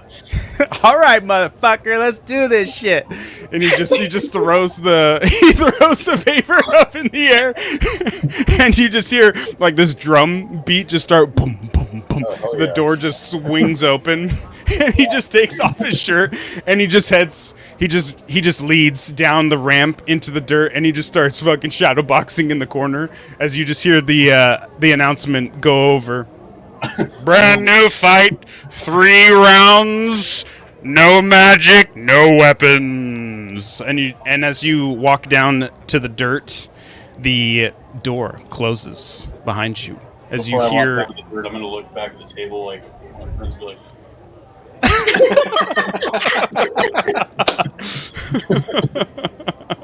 Whoa! Whoa! Wow! What the fuck? How does he do that? It's kind of just more like. Internet now. No, I have hands. I got opposing Do you have hands? TikTok viral 13-year-old. Yeah, I Just don't give know. us a bid. Oh my god, dude. Okay, as you get down to the the bottom of the pit, the drums stop, and a quick horn sounds, and you just see this dude just comes. He just comes running straight towards you, fucking bobbing and weaving and shit. He just throws a straight left. Go and roll initiative, Morg. Can I while this is all happening, can I go up to the lady that was also doing the sheets? Can I just walk up to her and be like, what are the odds on the shark guy? Yeah, she's like watching the fight, and then she just looks at you. 5-1.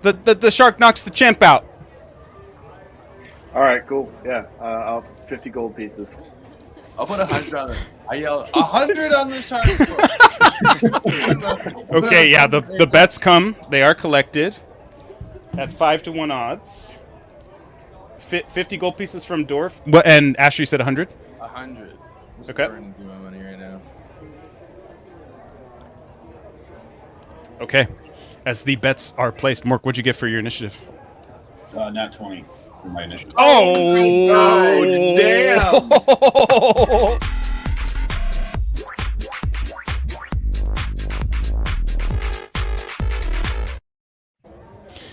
Okay. As you have the first smack on this dude, it is just fists, kicks, melee. So as you make your first attack, what are you going to swing with? What are you going to throw? Ooh, I'm gonna go for a.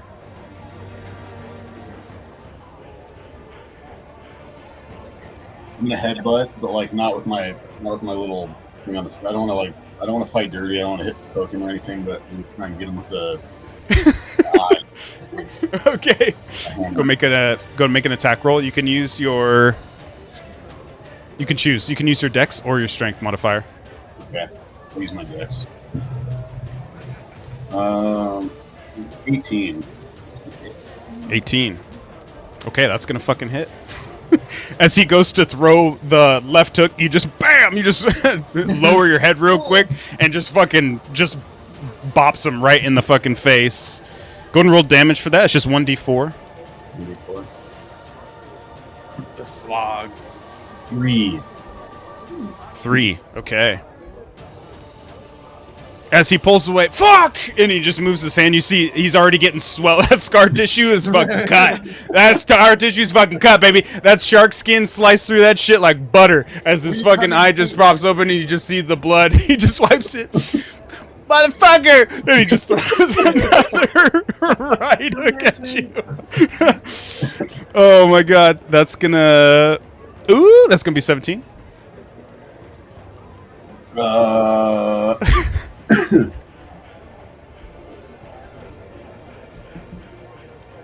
Wait, so we're AC for rogue 13. I have plus 13 plus dexterity.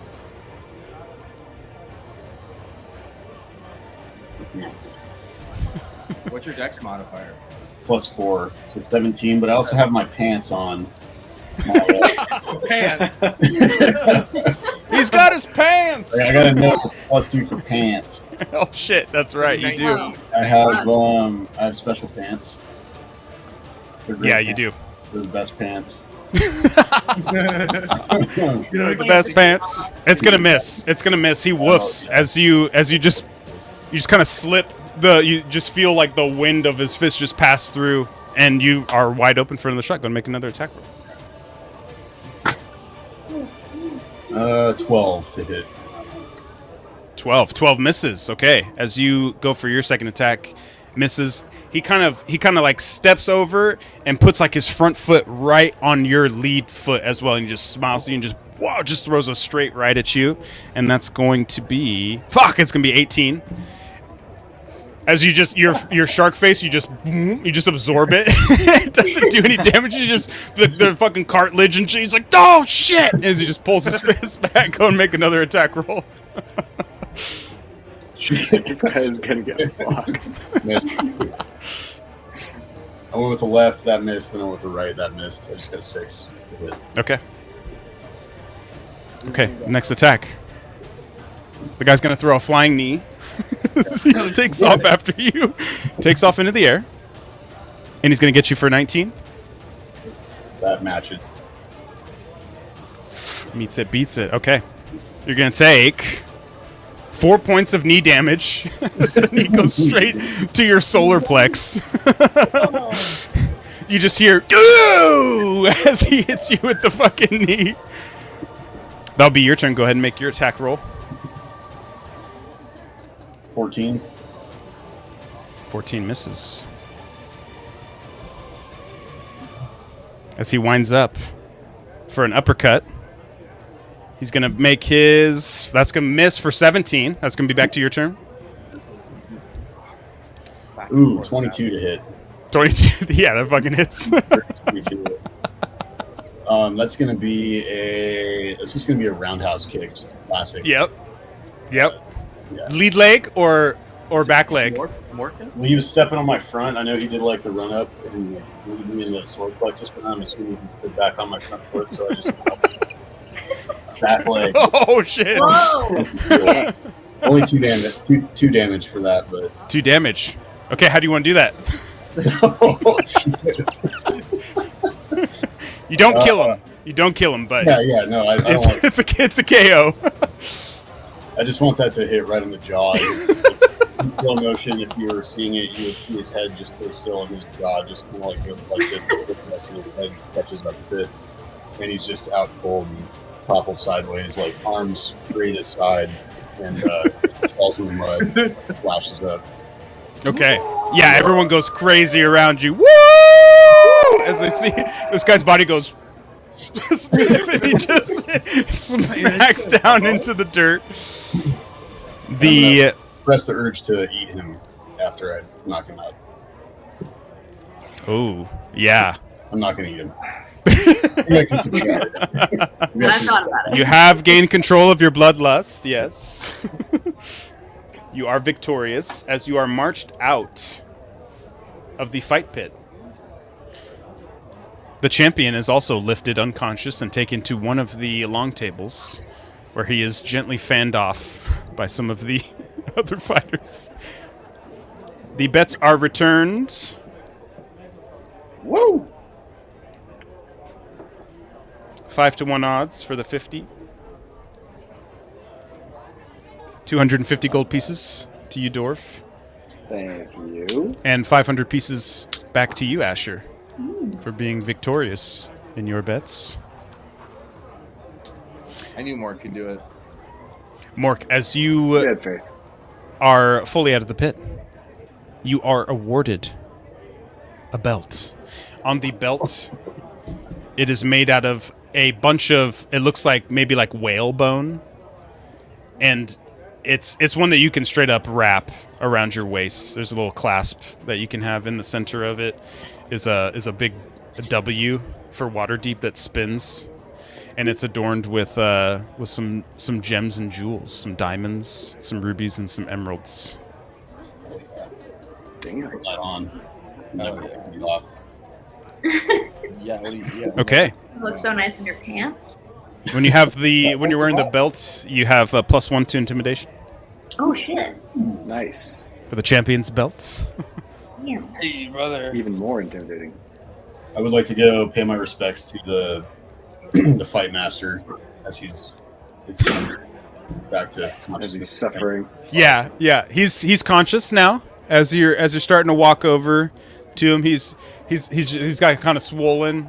He's got a little bit of ice like on his jaw. He sees you and he puts it down. And he just stands up. Hell of a fight. hell of a fucking fight. We gave him a show, didn't we, baby? He just puts his hand out. He puts his hand out to you and gives you. We fucking did it. Hey, respect. You got in there. You did your fucking thing. Nothing but respect, man. I want to see you back in there again. Yeah. Not against me. I'm not trying to fight this motherfucker again. You know what I'm saying? But I want to see you back in there against somebody else. So, great fucking job. Hey, get this guy a beer on me. Get this guy a beer on me. I'm gonna go to like dap him up, but it's gonna be really. I'm gonna like kind of go for like a handshake, but I'm assuming he's gonna kind of go from the top and kind of like not really. You guys just fumble. It's gonna end with me just like grabbing his arm with two hands and like looking at it. Thank you. Yeah, it's cool. It's cool. He Yeah, just takes his arm back and he just sits down and puts more ice on his jaw. All right, cool.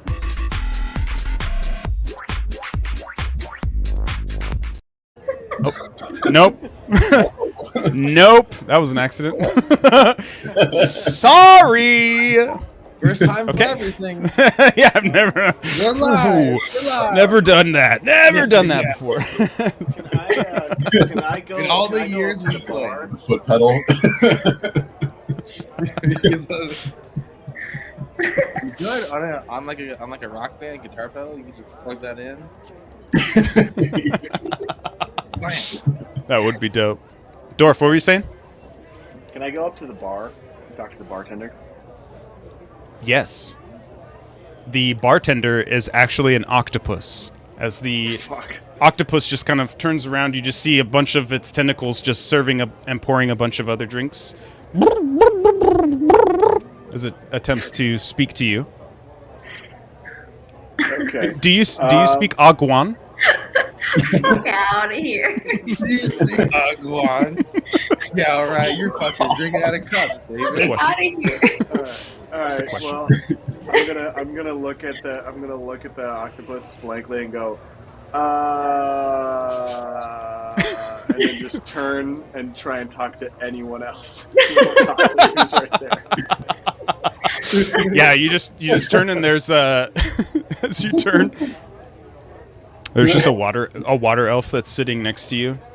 Sometimes when the ship comes in, the people don't go back out. Takes a sip of its water, puts it down. Oh, hello. Is that a metaphor or? Oh, sorry. You said sometimes when the ship comes in, the people Oh. don't go back out. Sorry, I didn't mean to say that out loud. I'm just rehearsing lines for a play I'm in. Can I do a deception check? It's pretty Insight? obvious he's lying. Insight to check Yeah, line? all right. Yeah. All right. I You mean, decept yeah, he's him with a clear. deception. Fuck. 12. 12. Most certainly lying. Deeply insecure. Okay. Okay. Hey man. I can see that you're one of my kind. We may not be the same type of elf, but we're Oh. both elves. Respect.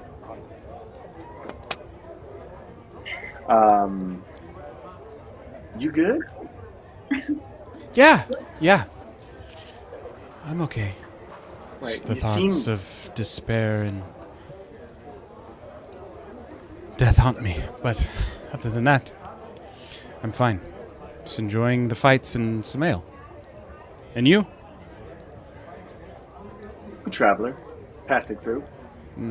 Traveler. Cool. Have you been on any adventures? A few. Tell me one. Yeah. One time, we had to install a series of toilets for a royal family. And as it turns out, the royal family only ate beans. That was their whole shtick, was they only really like to eat beans. And so the mess of trying to install the new toilets while they kept having to, or really wanting to use them because they couldn't use the old ones. They were fed up with them, but they wouldn't give us adequate time to install the new ones. So they kept trying to like come in and use them as we're installing them, and so we were trying to like be, and they're royal, so we can't just be like, hey man, like fuck off. You know, we had to like be nice to them, but also at the same time say you can't shit in this until it's actually working. It took us about 8 hours to do probably a 30-minute install.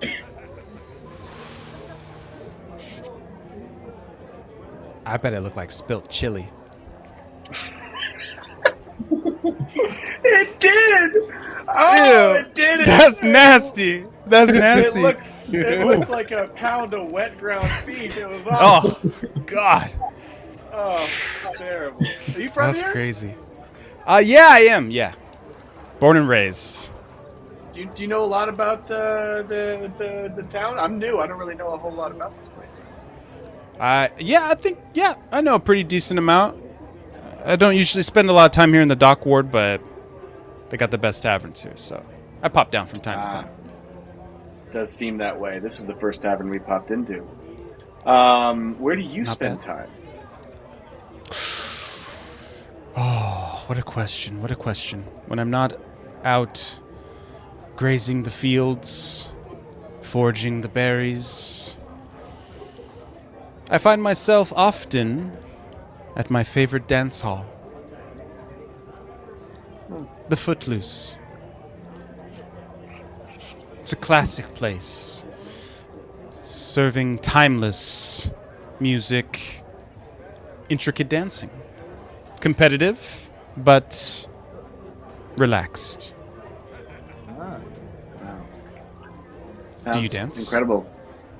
I have been known to dance. You got to check it out then. If you enjoy the art of dancing, you'll have to check it out. I definitely will. I happily will. Do you know any places where I can get some really good armor? When you say really good armor, are you speaking of magical properties in the armor, or just really good basic armor? I mean, I'm going to be honest, they both sound interesting to me. I guess initially I was thinking just basic armor, but now I'm wondering special properties.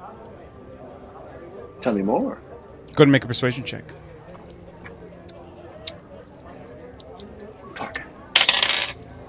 10. 10.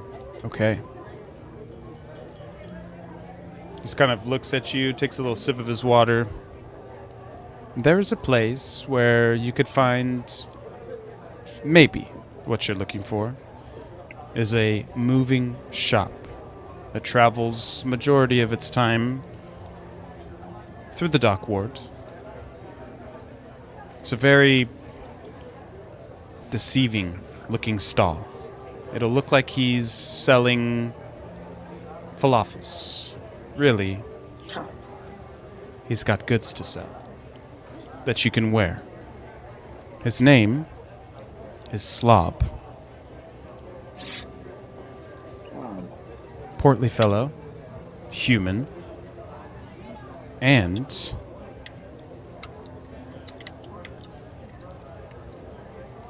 loaded with items that he may pick up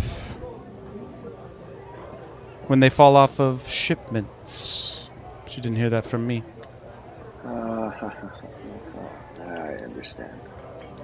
I understand. Seems like the kind of fellow I would maybe want to talk to. Don't talk to him. Just buy from him first, and then you'll be able to speak. Got it. Okay. Understood. Thank you for that. You hear about this? Death that happened? What a crazy tragedy, huh? Yes, the Arthagast. Masked Lord's death. Very sad. Come again? I heard people over saying his name at some point. I don't know if that's actually the masked man. You probably want to... Just a little tip. Don't say that too loud. The people who can be proven to know exactly who the Masked Lord is can lead to some very bad things. Got it. Understood.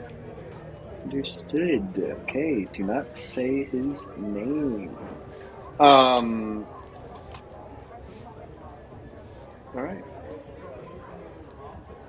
Do you have any interesting tidbits about the masked clansman? Probably not called that, I hope. The clansmen! We have no clans in the city. Thank God. Thank God. We are clan-free. But Okay. the Masked Lords represent the people's voice in Waterdeep. They are elected by the people, they serve the people, so generally they are appreciated and celebrated. Whoever did murder the Masked Lord, it's hard to imagine that they were a citizen of Waterdeep. At least with my suspicions, it had to be someone from the outside. They're meant to help, not hamper or control. Right. Right. That makes sense. I believe that. Logistical question. Just because, again, I'm just new here, so I'm just trying to get lay of land here. So, elected by the people, but the people don't know who he is, or maybe the people of each ward know who their masked person is, but then don't tell the other people in the other wards. Is that what it is? Correct. The Masked Lord serves as a representative of each ward. When the votes are given, each election is private and held within the ward itself. So, while the majority of the citizens within the ward know the identity of a Masked Lord, they choose to protect that instead. I see. It must take a lot of trust amongst all the people in the different wards, huh? Hundreds and hundreds of years of good relations between the Masked Lords and the citizens of Waterdeep has garnered that trust. Is there any particular wards that have a strong sense of competition with each other? Generally, no. The wards are large enough to where they almost feel like separate cities themselves. Generally, the system of the city runs smoothly because everybody plays their part. It's been 900 years since the last conflict happened within these walls amongst its own people. Impressive.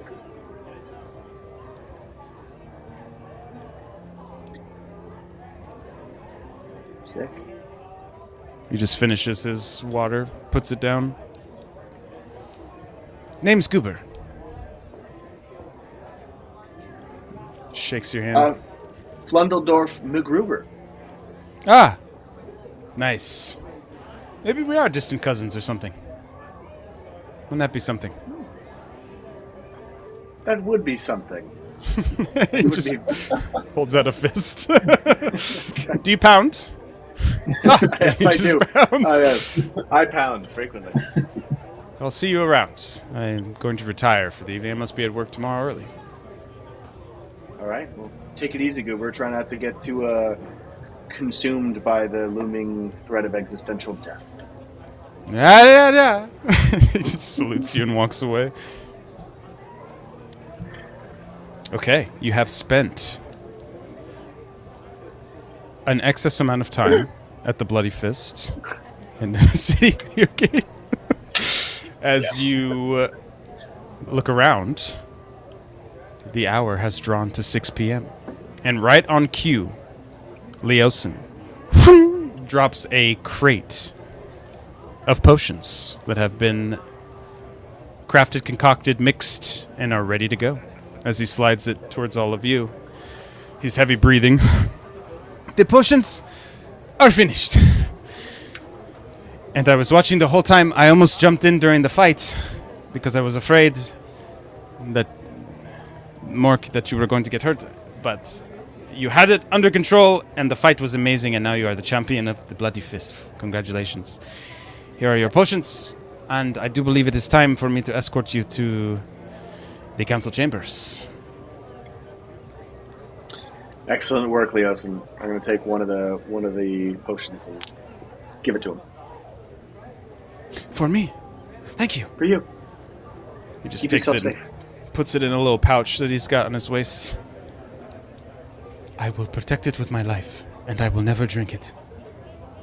It's going on my collection shelf. I would say if you need to drink it, you should drink it. It will never hit my lips, Dark Knight. For it is a gift from you. He just bows his head. Leosin, if you are ever injured, you are to drink it, and that is an order. Do you understand? Fine. Yes, sir. I understand. Mr. Dark Knight. Okay, if you're ready and there's nothing else for you to do, would you all like to come to the council chambers? It is a magnificent walk this time of evening. Sure. Sure. Sounds good. Let me know if you see any falafel stands. Ah, of course. Falafel guy. Very good. Steps. Follow me. As he heads out the Bloody Fist. You can see the castle Waterdeep that you're going to as he points it out. Look over there. And you just see this huge castle. It's sitting on the highest point of Waterdeep as it overlooks all of the wards. Maybe 15 minutes for us to get there. Okay? Stick close. Don't look too many people in the eye as we get closer to the castle's snooty. They may start asking questions, and nobody must know we are attending this council. Is that clear? Yes, sir. Okay. Then we walk. And as he begins to lead you up the road towards the castle, we'll go ahead and take a 10-minute break. We'll be right back for the rest of the episode of Rise of Tiamat.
Okay, as all of you are at the front big gate to this huge castle that lies in front of you, you see these tall towers made out of this kind of beautiful light blue stone.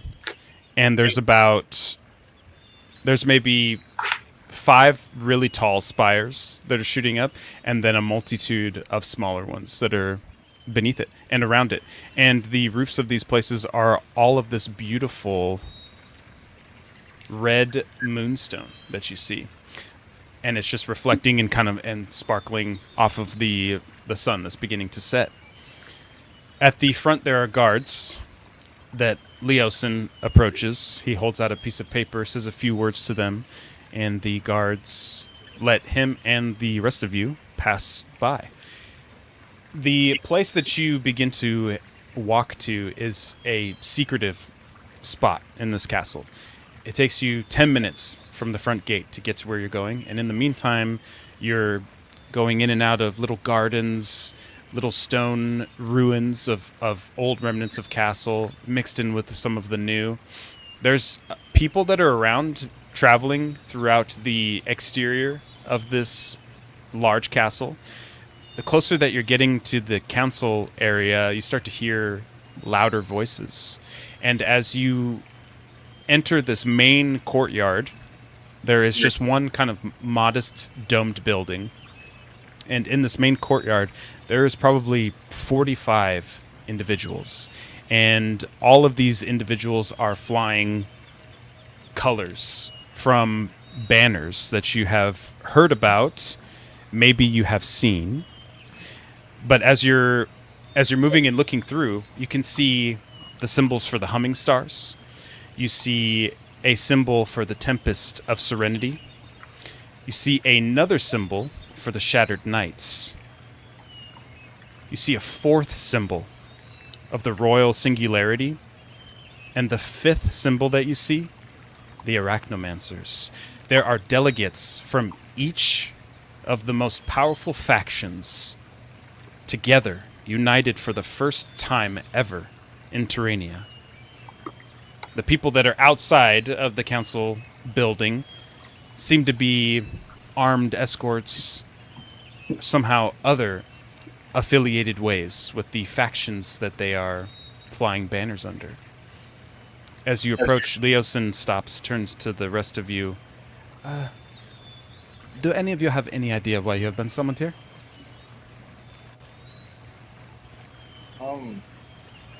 More important guest, right? Yes, important guest, but there's probably something that you should know. If I may be so bold as to offer a bit of information to all of you. I won't be able to go inside the council chambers with you. In fact, this is where I will be leaving you. But I will tell you this. This council is volatile. All of these factions, all of these members are here together. Some of them have been at war with each other for centuries. Others are brand new to this scene, but offer a lot of power, knowledge. Either way, you should tread carefully heading forward. I don't think all of these people who have gathered have a sense of direction or leadership. Perhaps it was the intent of Lady Silverhand for you to attend in hopes of swaying or influencing some direction. She has spoken very highly of you and the things that you accomplished in the war. So, just be careful. You're in a safe spot, but tread carefully. That's all I have to say. I'll be right here at the gates if you need me. Escort you, show you around. Anything else, I'll be around. But I must leave you now. Take this paper. Give it to the front guards at the front gate of the building, and they'll let you in. Take it quickly, please. Okay. Okay, all right. All right. Whoa. Okay. He heads outside of a gate that closes. Once all of you are in this main courtyard, there are a lot of wagons, horses, things that have been used to travel. And as you're getting closer to the building, you can see that it looks like the important people have already moved towards the inside of the building, and the rest of these people who are passionately debating the differences of their factions are outside. What would you like to do? Are there any arachnomancers that I can feel like a what's up sign to? Like Yeah. like the secret, like we're in the cool guys club kind of. Yeah. As soon as they see you, they just stand at attention. Whoa. Asher, you got a crew? Yeah, of course I have a crew. I'm Hot Crew Asher Damn. now. Haven't you heard? We added something to it. Oh. Now many things have Got been it. added. Many things. Okay, yeah. I was gonna say you look a little different, but I didn't want to, Yeah. call it out. We're Oh, one of the great. most powerful factions in Oh, all of the land. okay.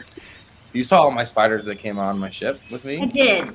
I kind of Yeah. figured that was just like a thing that you They did. say more spiders, more power. Can't say that. But yeah, I gave them the it's cool now. Yeah, At ease. they just soften their stance, and Yeah. they're just looking at each other, and you could see that they're just like talking about you and looking at you and being like, "What the fuck? He's fucking here! Oh my shit!" They're trying to play it cool though, as they play it cool, and they just give you a little look. What the rest of you like to do? Is there any way can we identify someone who's in charge? Is Laryl Silverhand there? You're looking around. You don't. Most of the people look like grunts. There are 2 armed guards in very shiny gold plate armor by the front door to the building. The door is closed currently, so you just kind of think all the people are in the room already. We should head to the room. But Yeah, I would let's love to go try in. to, as we're walking towards the door, just try to pick up on, little pieces of things people are debating with each other kind of as we're going, so we have some context. Yeah, it's easy. You hear the Royal Singularity. They're the kind of the symbol of nature and the druids and stuff. You can hear they're having a passionate argument with some of the Shattered Knights. And the Shattered Knights are this new alliance of these newly elected kings. So you're hearing a classic argument about why nature should be the thing that leads everything, and the Shattered Knights want the law and rule to govern everything. So it's a lot of conversation like that, of just kind of basic ideals that have always conflicted in Terrania, except these people are now having debates for the first time face to face instead of other Right. people having these arguments. Okay. It's not violent though. Nobody's getting heated to the point where people are trying to fight and stuff. So I love that for us. Yeah, I mean, you guys want to just go towards the door? Yeah, I mean, that's where we have to go, right? Yeah, I don't really have much interest in getting caught up in the debate of axiomatic values. I'm gonna lean over to Oh, we Luna do and here. just be like, "Hey, do you feel that thing still, or is that just kind of a once in a time feeling?" I've felt it 3 times since the last time. Oh, okay. Squeeze my hand if you feel it again, okay? Okay. And if you notice anything weird in this meeting hall, let me know, but just try to kind of stand behind me a little bit so you don't cause confusion. Okay. Okay.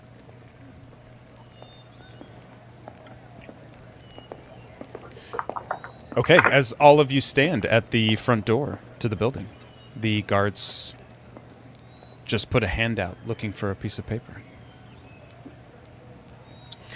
They take the paper, quickly look at it, and step to the side and open the door. As the double doors swing in, there is a large circular table, which nobody is currently sitting at. There are maybe 10 to 12 individuals that are inside of this room. As you move inside, the doors behind you close, and there's a couple people that turn to look your way, and once a few people see that you've entered, the rest of them just kind of gather, finish up their conversations, and begin to head around seats at the table. You all have a moment, a brief moment, before everyone has sat down if you'd like to do anything, if anything. Should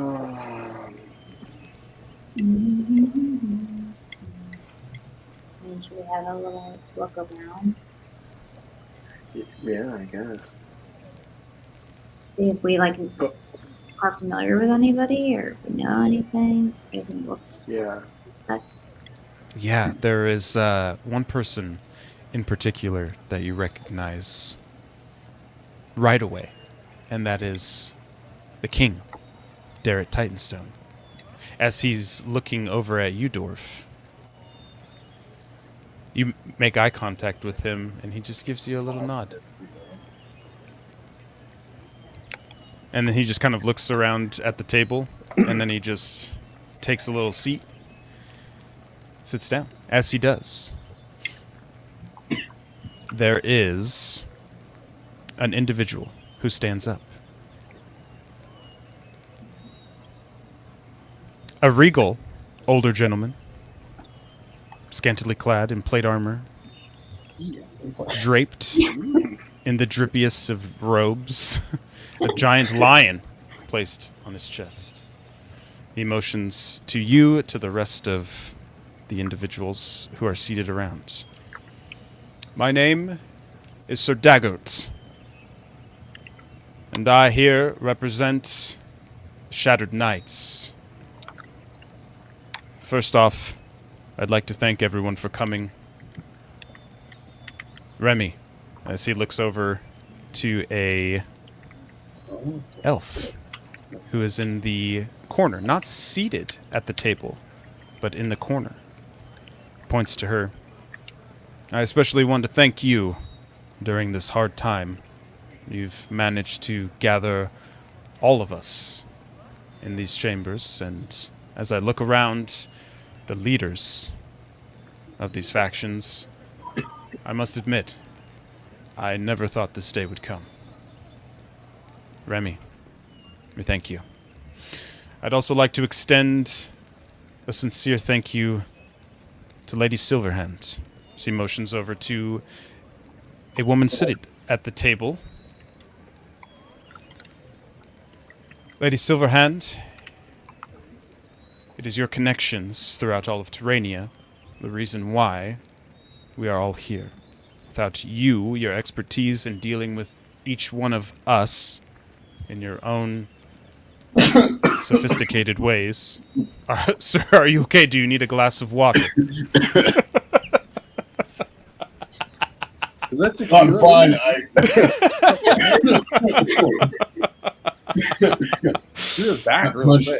I got punched in the face earlier, and I apologize. Let us draw our attention to the Lord Mork. No, Mork. that's fine. We thank you for joining us here, and the rest of you as well. His emotions to the rest of you. Flundeldorf, Mina, Asher, the deeds that you have done for this realm have not gone unnoticed. But we'll get to you later. I'd like to also reintroduce myself. My name is. Daggelt is my name. You know me. Also, to my right, the Dwarf King of Brawn Anvil. I want to thank you especially for putting your differences aside with the elves on this occasion to treat with us at this table. You see the Brawn Anvil just kind of shakes his head, nods his head. The ale tastes like piss! And he just slides his drink forward and sits back. Damn. Daggle just looks around the tables. Nobody's like saying anything. I'd also like to thank Terran Hornblade. Terran, not many men in your profession get to the age that you are. You've got a lot of moxie and a lot of experience dealing with a lot of the dangerous things that are through these lands, specifically some dragons. Your expertise here is going to prove vital as we move forward. And you see Hornblade doesn't say anything, he just nods his head. Sir Istaval, uniting the royal singularity, bringing us, your paladins and your clerics. Well, it can't go stated enough just how much we need your help and the help of your believers. Sir Istaval stands forward. We'll just see how the meeting goes. And then he just takes a little seat back. King Malan, and as he begins to speak, you see another man at the table step forward. Sir Daggelt, please, I will introduce myself. I am Duke Older Ravengard, and I am in charge here. Just kidding. Continue. And you see the like rest of the table just super awkward looking around again. I like King Malandrak, King of the Elves. Your expertise in all things nature, doing things the prosperous way, the unified way. We intend to take everything that you have to say into consideration. We won't upset the balance. The king just nods his head in agreement. And King Dare Titanstone, you and your support, and the Queen's support, well, with that, there's nothing we can't accomplish. Darrett stands to his feet. It's an honor to be here. As I look around at some familiar faces, I think with all of us on the right side, we might be able to make a difference. And he sits. Sir Daggelt. What? Are y'all okay? It's like looking across. Holy shit! Oh my god. As Sir Daggelt takes a stand, as the rest of the people remain seated, he motions over towards you. Let us start with our esteemed high guests. Your actions at the Floating Citadel, the things that transpired after are catalyst for why we are all here. But we need clarification, and we need it from all of you.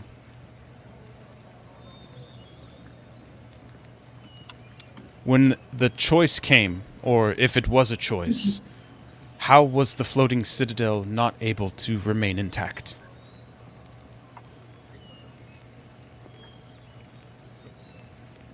It like fell out of the sky, dude. Like what? What do you Yes, mean? but how? How did it fall? It was. Takesis chose to wreak havoc in her home within Ronan's body. So the queen attacked the floating citadel? The queen was That's not correct. herself, but yes.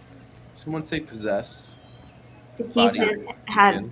had taken hold of her body and was making decisions on her behalf. And all of you, forgive me if this is bringing up some sort of painful memories, but you were on the attacking side or the defending side? We were on the defending side. Defending side, okay. I think all of us here can agree that the actions taken by those defending the floating citadel were just in their cause. Anyone have any objections to that? Everyone around the table remains silent. Good. Now, there also comes a question of the dragon hatchery.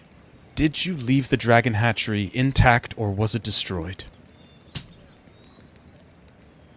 The hatchery, when we entered, had been partially destroyed, apart from, I think, 3 eggs. Yeah. But it was destroyed when we walked in. And when we left, we saved 3 eggs, but the rest had already been destroyed. Are you in any possession of eggs currently? No. No, like they're very large. Like, Yeah, they're quite large.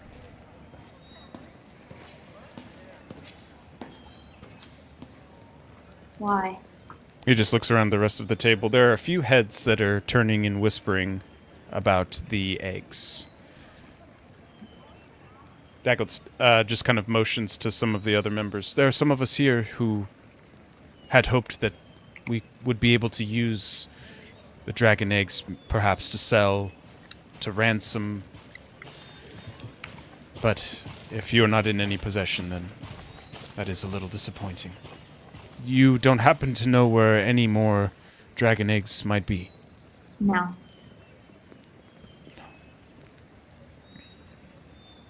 Okay.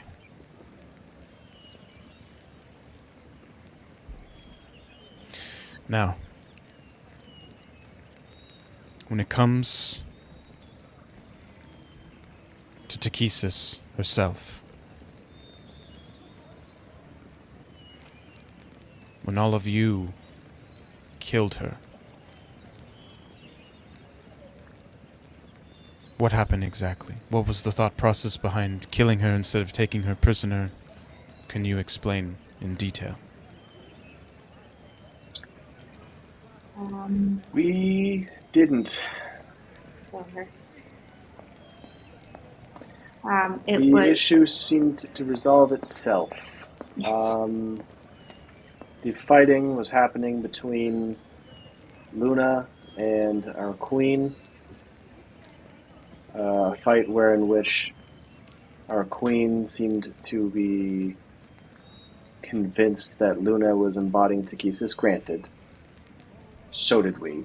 We all thought that was true.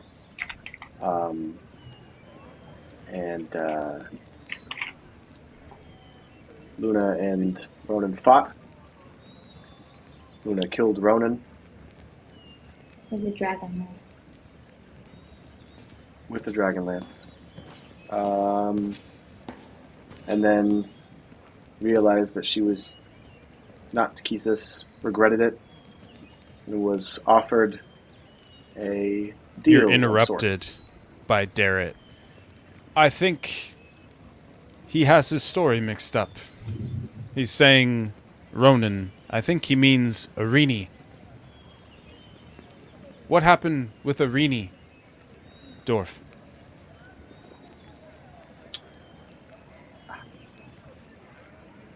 Sorry, I get my fights all mixed up. We all, at that point, had gone through the moon door to find Queen Irini at a point where Ronan had decided she wanted to dethrone Queen Irini. Queen Irini appropriately resisted, saying that Ronan did not understand the depths with which what she was fighting was being kept from the material world. Ronan nevertheless persisted, started a fight, killed Queen Irini, at which point Takisis's spirit was left from Ronan's body, or from Irini's body, and placed into Ronan's. He thought she was doing the right thing, She did. She unfortunately was wrong. but we didn't know, so there was no other way of us finding a different option. Out of It was all the very confusing. shadows in the room, Loth appears. It is the truth. And you just hear like her words like reverberate through the room and just kind of shake the air around you. The Arachnomancer's leader, the Lady Queen Loth. She just bows her head for a moment. She catches sight of you, Asher. And she also just gives you a little curtsy and just bows.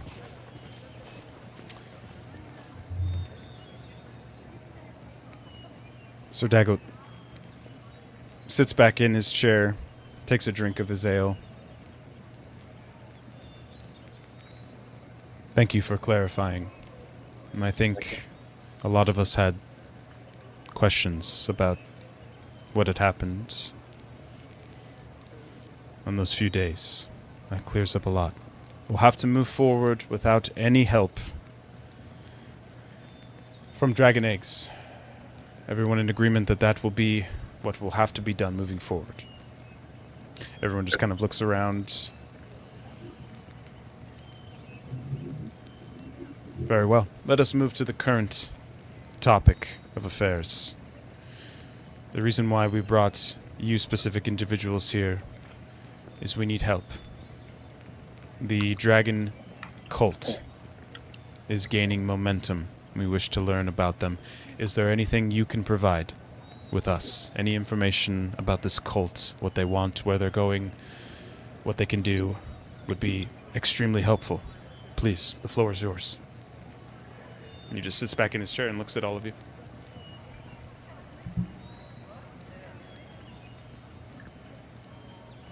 The what? Sorry. I have a question. What I don't know much about a dragon cult. What the dragon eggs? What would you ransom them for? Exactly. The King Melandrak, the Elf King, stands up. We were hoping that we would be able to return the eggs to their parents in hopes of support. Something needs to be done about the out-of-control dragons. They are disrupting the lands, attacking natural resources which they never have before. The world is getting warmer, faster. Something has angered the dragons, and they need to be reasoned with. But nobody can find any eggs. Have you tried speaking with the dragons? I feel like if you went after my kids, I'd be pretty upset about it. And I feel like also the dragons and what they were looking for before the Takisis was equality and a seat at the table, which on single glance shows me they don't have one. So, how do you plan on having that conversation? Pretty clear to me why they're upset. Their actions, not so much, but feels like your questions have already been answered. He just looks around at the table. He makes eye contact with a few certain individuals. The dragon's best interests are being served here. I can promise you that. The eggs would be safe in our hands.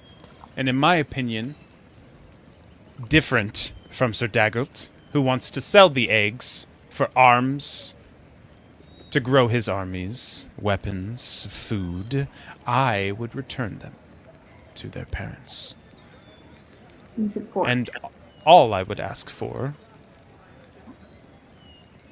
is for their help. With what?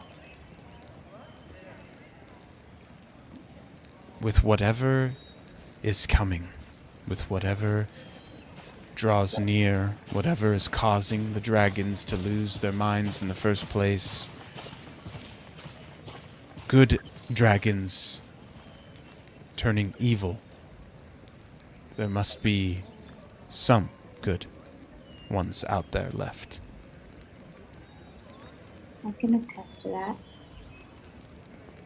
But I think perceiving them as things to be bought and sold is probably not a great viewpoint to see them as. He just looks over at Sir Daggett, and he just holds his hand up. And Sir Daggett just kind of stands up. Oh, first of all, the decisions that were going to be made were strictly as a group here, united. No decisions were going to be made further, and everything is up for discussion. So, yes, that was my initial thinking. But now that I see these points of views, of course, you are correct. We need to have a fair seat at the table for everyone, dragons included. How we do that, I have no idea. Perhaps you could shed some light. Our esteemed, honored guests. I'm not sure who rules the dragons at this point. Otherwise, I would say speak to their leader, but buying and selling of them is wrong, and also doing something kind with the hopes of something in return is also not kindness as a transaction. So, perhaps the first thing to do is to figure out who they are answering to. It's certainly not anyone here.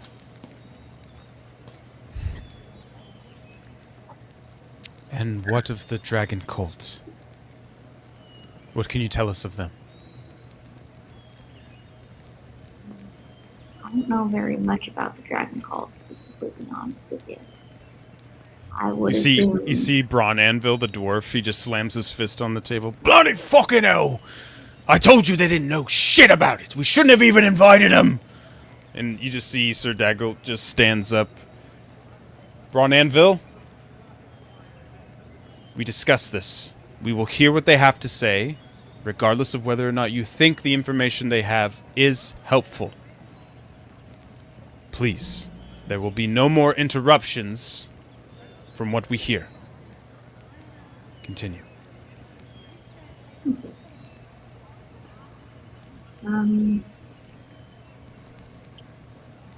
I have not heard much about the dragon cult. I know they are wreaking havoc on a lot of innocent people, which is not great. And I know that they are hoping for the return of Tiamat, I think. Sometimes when creatures don't have a voice, they look to people with an even louder one, and whether or not it's good is not important. So, there could be a whole situation similar to Kisis happening. I don't know, and I wish I could offer more information, but Could I offer a potential lead? Please, all of you, speak freely. I'm just recalling the events of what seems to happen. An entire race of Dragonborn were banished to hell simultaneously as an agreement where all of them could be put there so that they could have that as their territory. Maybe that's where it began. Maybe that's part of the influence that they might be using. You know? there's a few 100,000 draconians in Avernus right now. Yes. What were these lands that you speak of? Oh, Inverness? Oh, it's hell. No, the lands here on the material plane. You said they're Yeah. from somewhere, or they were going Banished somewhere. lands, right? Is where they were from. They had. I don't know if I want to get out of context, out of game. They did. We did technically sign a peace treaty between Ronan and Luna, where they were going to be sent off to an island essentially by themselves to live separate from everyone else. But I don't think I want to tell them about that because that A gives them a lead and B, it's not so great. So Fair point. I'm just gonna be like, yeah, I don't know where the lands were before or after. All I know is that they were here in the floating citadel, and then when the floating citadel went down, all of those draconians went down too. And so most of them are in Avernus.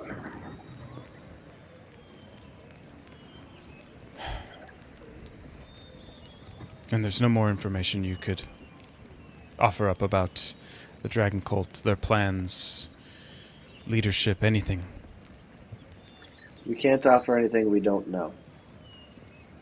Yeah. But we can find some. If you have any information, it seems like you guys know more about this dragon cult than we do, given. It was not the news we were hoping for. There's a few chairs that you hear just get pushed, slid out on the stone as you see and hear a large argument breaks out. There are factions arguing with each other, people saying what a waste of time this all is, and the yelling is starting to get louder and louder. And as the arguing continues, the room around you begins to shake and rumble.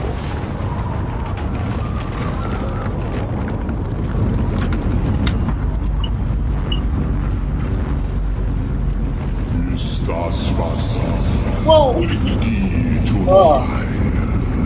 Where Jossi.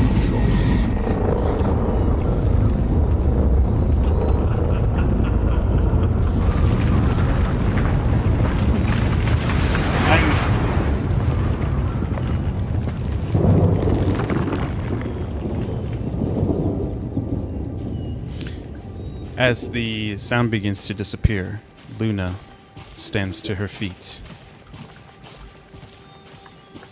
I know where the dragon cult comes from. I know what they want. I know how they can get it.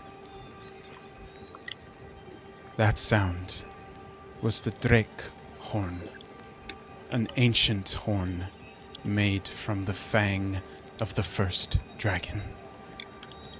It is calling the dragons home. Home to a temple far across the drowning sea. To a temple that rises from the ocean depths, from a portal to Avernus. When the dragon cult succeeds in uniting all 5 of the dragon masks, they will bring her back. And when they do, this world will end. Okay. As Luna just sits, she plops herself back down into the chair, almost as if she was in a trance, saying that stuff. And she just kind of looks around at the rest of the room. Sir Daggle just steps. He just kind of stands up. Remy, tell them. You see Remy, Haven Tree, steps forward. She opens up a pamphlet and slides it over to you. Macath the Crimson. She is a member of the Brotherhood. And 3 years ago, she traveled far north to Potopia, to the frozen drowning sea. And there, she began to research the legend of a beast known as the Great White Death. Crimson, in her research, found that the planet has been getting warmer, causing the once frozen sea to begin shifting into a sea of moving ice. With the shifting of these massive ice plates, caverns have been revealed, and the Great White Death has made himself known. We know him as Arathator. He is an ancient beast who has made the frozen waste his domain. We believe that Macath has either been captured or killed by Arathator. We need somebody, a group, to travel to find out. If Arathator is alive, and if the stories are true, he has collected a hoard of magical items that will aid us in some direction to finding conversation with the dragons. These items could be anything from tomes to an ancient weapon to something as powerful as a dragon mask. Now, if you're not familiar with the dragon masks, they are known originally as worm speakers, forged, created from the hides of dead dragons. When worn by an individual, they are granted the powers of that dragon. There are 5 for each of the chromatic ones: blue, red, green, white, and black. We believe that there might be a worm speaker in Arathator's lair. If you are to accept, you'll take a ship up north called the Frost Skimmer. It's meant to navigate the icy waters. With good winds, you'll be there in 3 days. Once you're there, you're to find any sort of leads, anything that could give us any sort of direction on what happened to Macath. If she's still alive, then she will contain vast knowledge. If we can either sway Arathator to be on our side, or to kill him, all options must be considered. Arathator is an evil ancient dragon. If there is an ounce of good in his heart, it will be hard to persuade it out of him. And there are one local tribe that has been serving the whole area. Our people have had no contact with them. We're not sure what language they speak, what their customs or culture are. but they solely inhabit Arathator's domain. It's extremely dangerous, but as I look around this table, I hear the experiences that you have talked about, and I've heard the stories, and I now hear them from you. I don't think there's anyone better. Would you help us? Yeah, I just kicked a guy's ass in a tavern, so we could definitely. Yeah, we're your people. I'm in. Yeah, we got it. Sure. We're getting the team back together, huh? Just like the Everybody, good old days. everybody around around the table just kind of stops arguing, has a seat. Sir Daggett stands up. You see, as a unified front, committed to a cause, together, I think we all can achieve great things. I want to thank you for making the choice to support us here. I'm sure the rest of us will find any way that we can to offer you any sort of assistance. Please take this time to ask anything of anyone. If it can be done, it will be. As he looks around the rest of the table, everyone's just kind of nodding their head. The table is yours once again.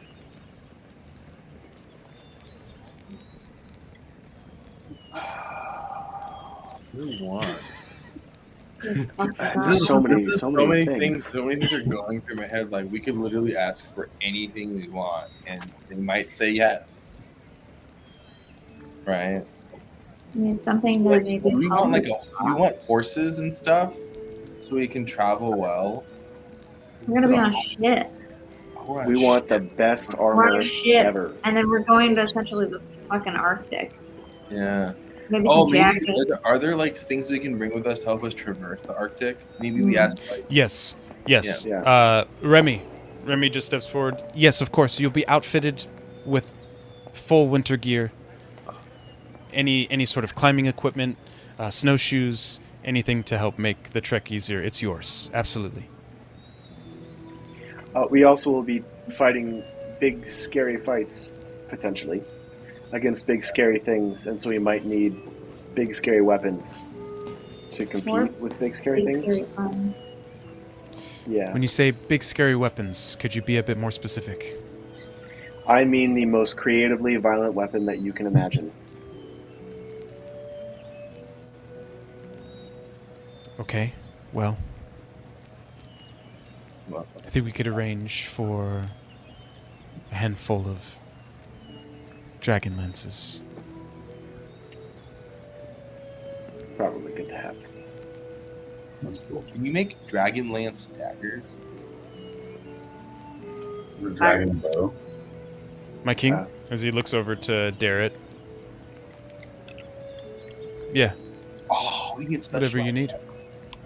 Oh yeah, give me some of the daggers, dear dog. Daggers. Yeah, could you be a pal?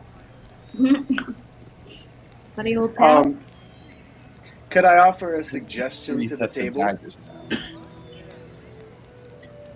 Please.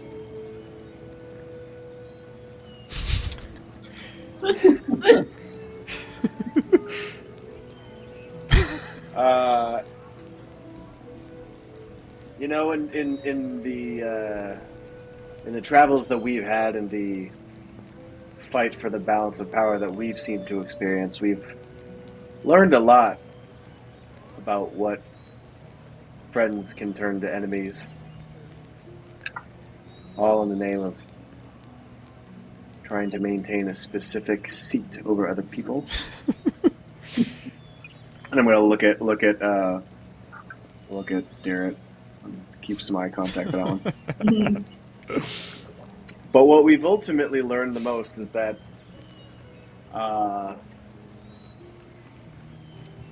in a petty fight for power over everybody else, most people die. And we've also learned that dragons are a force to be reckoned with. So if any of your plans, collective or otherwise, involve anything other than giving the dragons or dragonborn or dragon representatives of some sort of elected dragon system. If any of your plans involve anything other than giving them a seat here at this table, then I would prepare for the end of the world. And then I finished my sip and I put it on the table. I had a drink, I guess. Okay. As your words reverberate through the council chamber, no one objects. Everyone seems to nod in agreement. We have a handful of leads. We're trying to pursue lines of communication with some of the more well-known, inherently good dragons.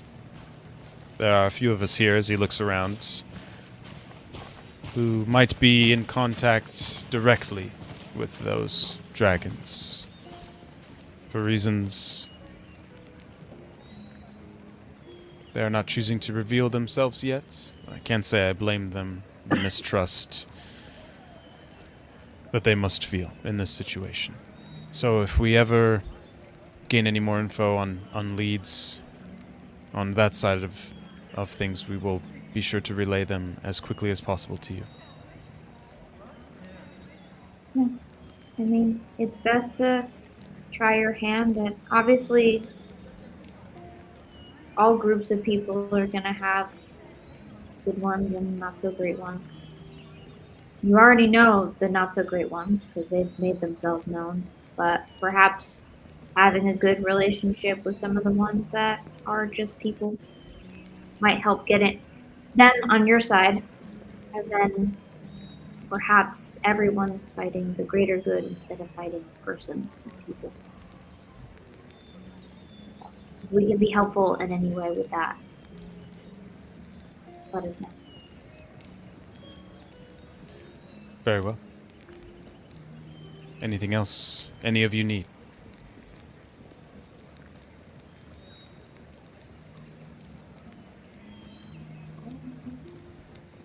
Can we get an IOU? Oh. Come again? Can we get an IOU? Maybe, we could send a telegram if we think of something later. Absolutely. Lines of communication are always open. Love that. You have a potential, I don't know how to explain this, but Doric had a boyfriend named Fang. And he kind of helped us out on our travels. Or is there anyone that perhaps you could deploy to potentially help out in our travels along the ship? I don't think we need to make any more deals. Well, we don't need deals, but we'll take a free hand. We'll take Leo if you want. Oh, yeah. Oh, you want to take it down? Leo. If certainly, if you wish to Should we bring him with? put him into service with you, you are more He'd than be our potion maker. And we can pay him. Pay Capable. him money to make potion. You can pay him. Great. No. No, well, in Well, experience. I'll pay him Pay him in a gold a exposure. month. You can pay him. A gold a month. He gets 1 gold a month. That is too low. We'll pitch in. We'll match. Okay, perfect. We'll add another gold Okay. piece to that. 2 No. gold pieces a month. No, we kid. Leo's a good lad. We'll give him 50 gold pieces a week under your service. We'll pay He's it, great. not you. We all like We're it. adventurers. Do you think we can afford that? I said we'll pay it. I know. I thought we were still doing the bit. I'm sorry. The bit was Apologies for the insinuation. If we need anything else, I'm going to take my big Captain Crunch hat off, and Horcus Porcus is going to come out. Oh, yeah. Yes, Ben, this is my little boy, Horcus Porcus. He's just like sniffing around. He's going to learn this room real quick. I'm going to let him out. I'm going to let him go. and he can teleport to you if we need anything. I'll send him. He'll be here immediately, but he does expect to be fed when he arrives. You need to feed him when he delivers his message to you, and then you can deliver a message back to us with him. Ah. He'll teleport away. So Fantastic. if he appears Hello. anywhere in this room, please feed him and send him back to us. Absolutely. Come on, I got some meat for him. It's back into my hat. Anyone else at the table have any concerns? Questions? No. Well then. I believe this concludes the first council session. We will reconvene next week. Thank you, everyone. As he stands up, the rest of the people around the table stand and begin to move towards the doors, which swing open back out to the main courtyard of the building. As all of you are beginning to move, Remy calls out for all of you. Young heroes, come here a moment, please. As she has the book open on the table, she begins to pull out a few pieces of paper. Macath reported her progress to the hoist tower by way of sending spells. Her last report spoke of seeing ice hunters paddling their sealskin boats toward a huge iceberg, flattened like a plateau across its surface, but ringed by icy peaks. She had intended to follow the ice hunters and investigate the iceberg. After that, no more reports came. Attempts to find Macath using scrying and other magical means located only her ship adrift, heavily damaged. Some of the ship's crew were seen dead, but no sign of the tiefling sorcerer was ever found. However, the lair of a dragon as powerful as a Rathator is no doubt protected against scrying magic. If Macath is alive, in addition to the lore she can share regarding the Dracorn, the Arcane Brotherhood would be most grateful to get her back. She lifts her sleeve, and on her wrist she has it looks like a burned scar, the symbol of the Arcane Brotherhood. And she puts her sleeve down, and then she just gives a little bow as she heads and leaves out to the main courtyard. As all of you follow behind, you have been given instructions to report to someone known as Captain Halfface, who is the captain of the Frost Skimmer. You will be setting sail at sunlight first thing in the morning. You have the rest of the evening. It is just about 8 p.m. The sun is just about to dip below the horizon. What would you like to do? Is there any chance I know where Darren is? Oh yeah, you see him. Can I go talk to him? Yeah. What would you like to say? Darren? May I have a Dorf. word with you? Of course. He just follows you to a little spot away.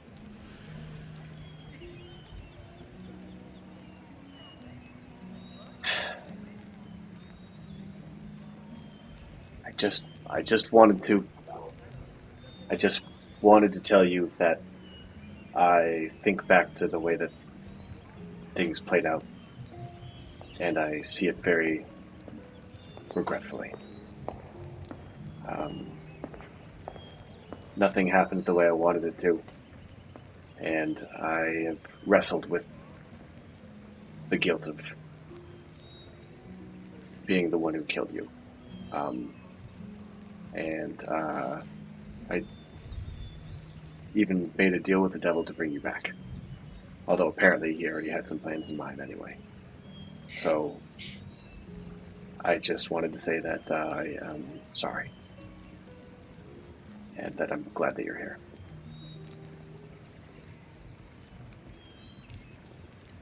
I appreciate that, Dorf. What a fucking fight we had, eh? Hell of a fight. And to be completely honest, if it were just you and me, I would have lost so fast. So fast. Yeah, when that draconian, big fucking lad came in, there was a brief moment where I believe I shat a little bit in my boxers. And rightfully so, he was a beast. He was a beast. In the same name as another beast fighter of ours. It's weird. They seem to all have very similar names. I don't understand them that much, but I do believe in their right as a living people. Yeah, anyway. Dorf, I do you want just to see wanted something cool? Sure. When I was in Avernus, I lost my arm. And he lifts up his sleeve, and you just see this full-on metal arm. It just goes all the way up, like, to his shoulder. And he just lifts up his sleeve. Look at that. It's just made out of Titanstone. Isn't that fucking crazy? That's fucking insane. Holy Hit it. shit. Take your sword and hit it. Okay, I'm just gonna... I'll hit it with my celestial blade. Okay. As you just lift it up and just... You see the whole, like, arm. It absorbs, like, the power of the strike. And you see, like, light travel into the arm and then dissipate, like, going all the way up before going back. And then you just see Darrett, his eyes just light up blue. And he just holds up his palm. And just this energy of blue light just shoots out of his hand. And it just... like blast this tree into a bunch of bits as it just rains all over the place. Walk away, and he just turns. he just heads back towards where the Shattered Knights are, and he just gives you a little heads up, and he just goes like pretends like he's talking to some people.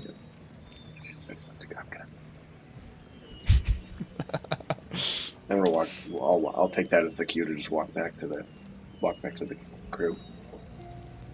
Okay, yeah, as the rest of the crew are blowing bits of tree out of their hair and out of their face. What are the rest of you doing? What would you like to do?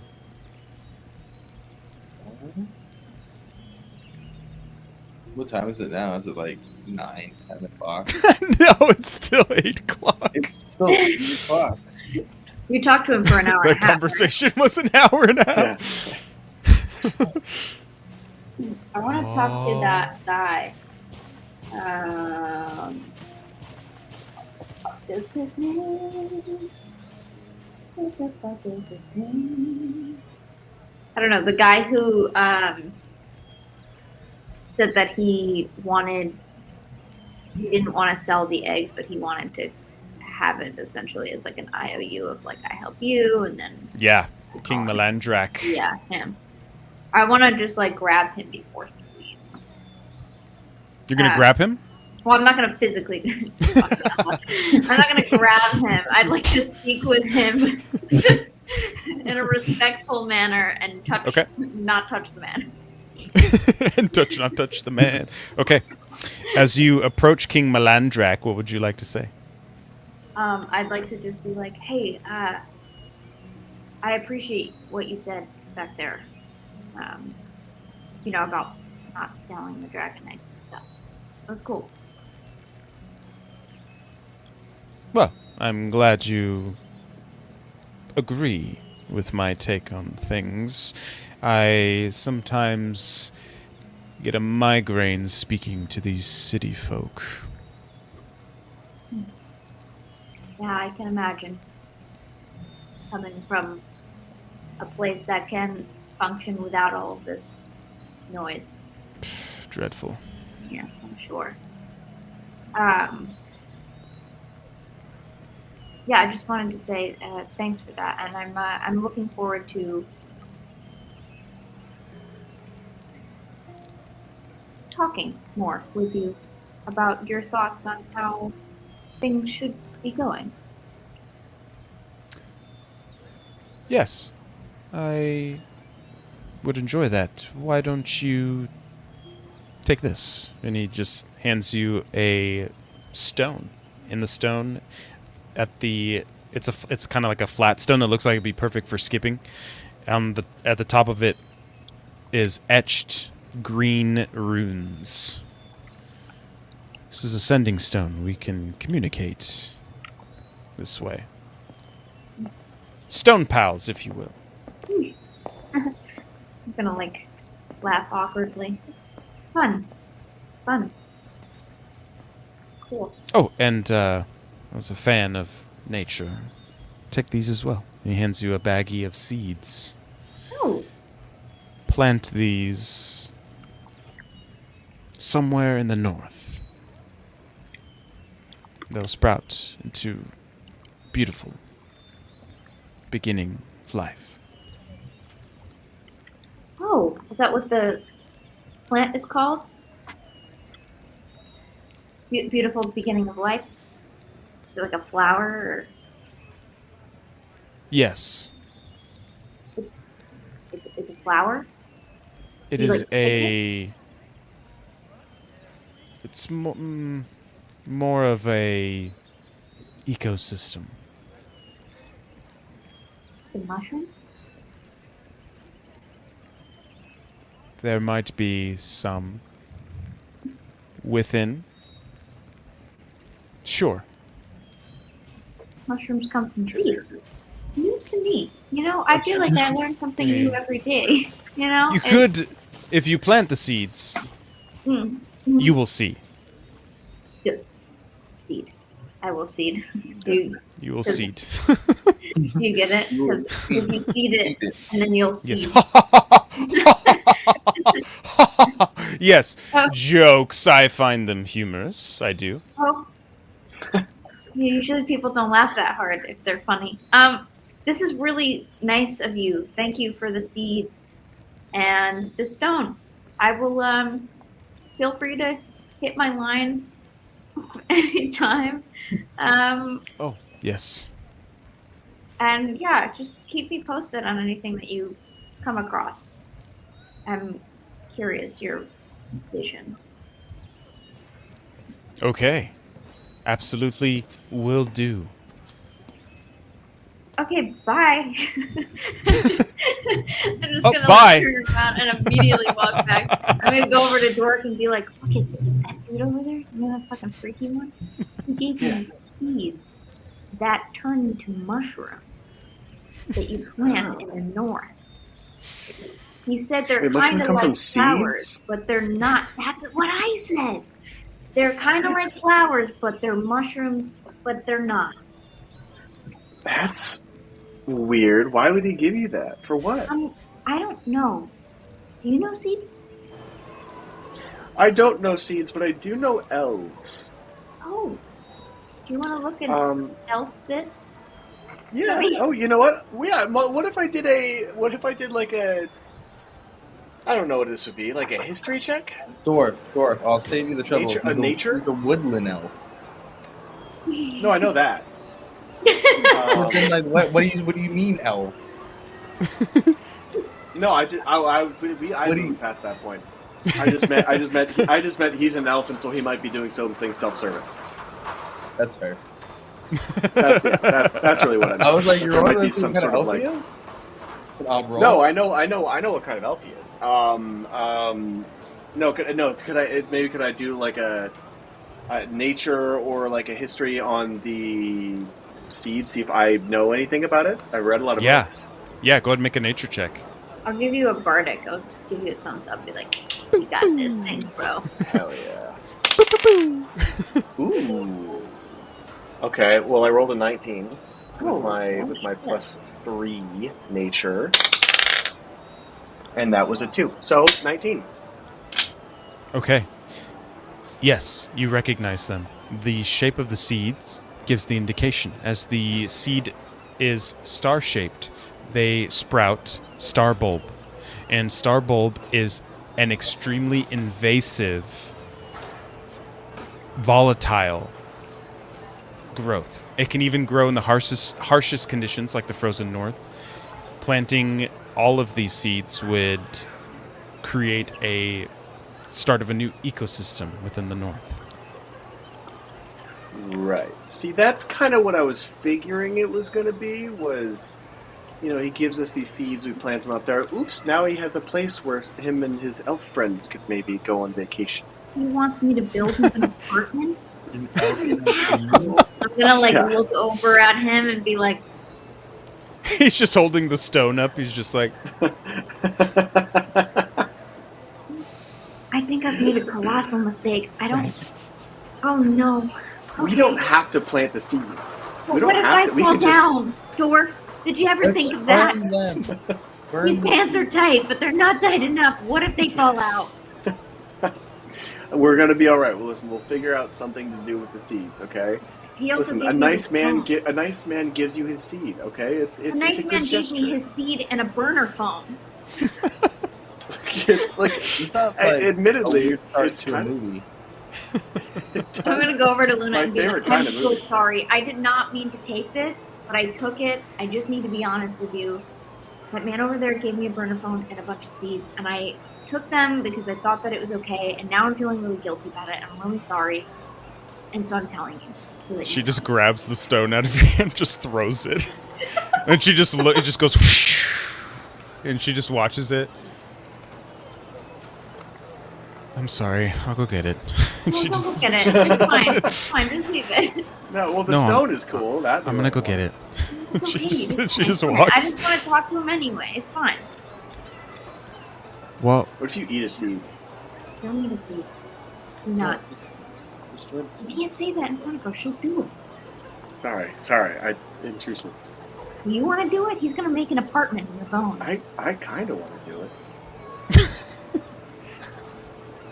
You're a freak of a guy. You're a weirdo freak of a guy. I'm gonna grow an ecosystem in my ass. The adventure begins. The adventure begins! Yeah! The adventure begins! Yeah! what? The fuck? Why is random things popping up tonight?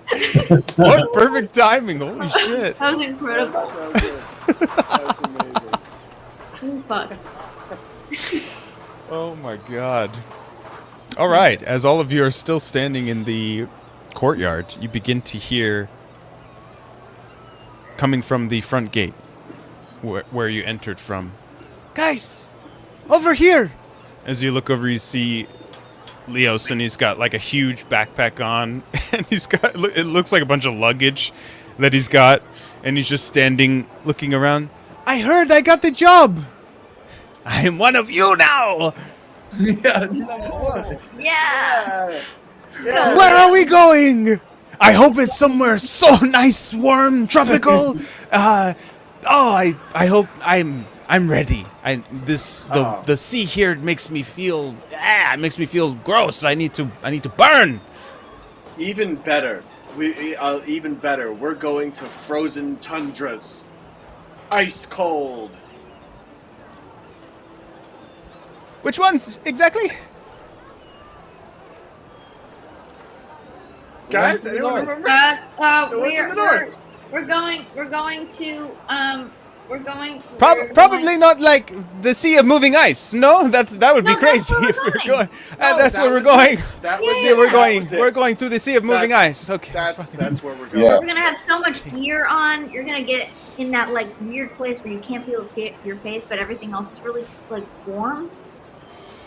Most of us are probably Don't going to worry. die. Yeah, you'll probably be the Yes. first to Yeah, go, but you're probably going to die. but you're That gonna eat. is a lot. This is taking- adventure. I This is what adventuring is. You're Yeah. one of us now. Welcome to the crew. Adventuring You is were- am I? Worth it. Sure. Yes. If I am one of you now, then I am not afraid. Come on, Yes. the Sea of Moving Ice. Let's go. Are we leaving Yeah. right now or No. in the we're morning? leaving No, tomorrow. tomorrow morning. Tomorrow morning. Okay. I'm going to get extremely drunk. I am very scared. I'll be honest. That I is want very to be honest with my new friends. Terrified. I'm going to drink a lot of alcohol tonight. If you would like to come with me, I know a place where we can have drinks, where we can dance, where we can have food, where we can have a place to sleep on a nice bed. What do you say? The check's on my No, we might I as don't well. blame you. Okay, too soon to ask to hang out. I understand. No. I would love to We're get to know in. you. We're totally in. You're in. Let's We love let's get drunk alcohol together. Yes. and come to Oh! bed. Okay. You're going to love this place. It is cream of crop, I'm telling you. Okay? And if you like witch's tit, then you are in for some shit. Let's go! And he just turns his back and he just begins to walk down the cobblestone streets. As you see Leosin wander off, leading you to paths unknown within Waterdeep, as the sun fully sets and all of the lanterns come out. The beauty, the vastness of Waterdeep hits you. It seems like it just stretches as far as your eye can see. You know you are in for some shit tonight with your new crew member, Leosin. And that's where we're going to end tonight's session. Thank you so much for joining us on episode 1 of The Rise of Tiamat. We'll be back sometime next week for episode 2. Thanks for joining. Have a great night. See you next time.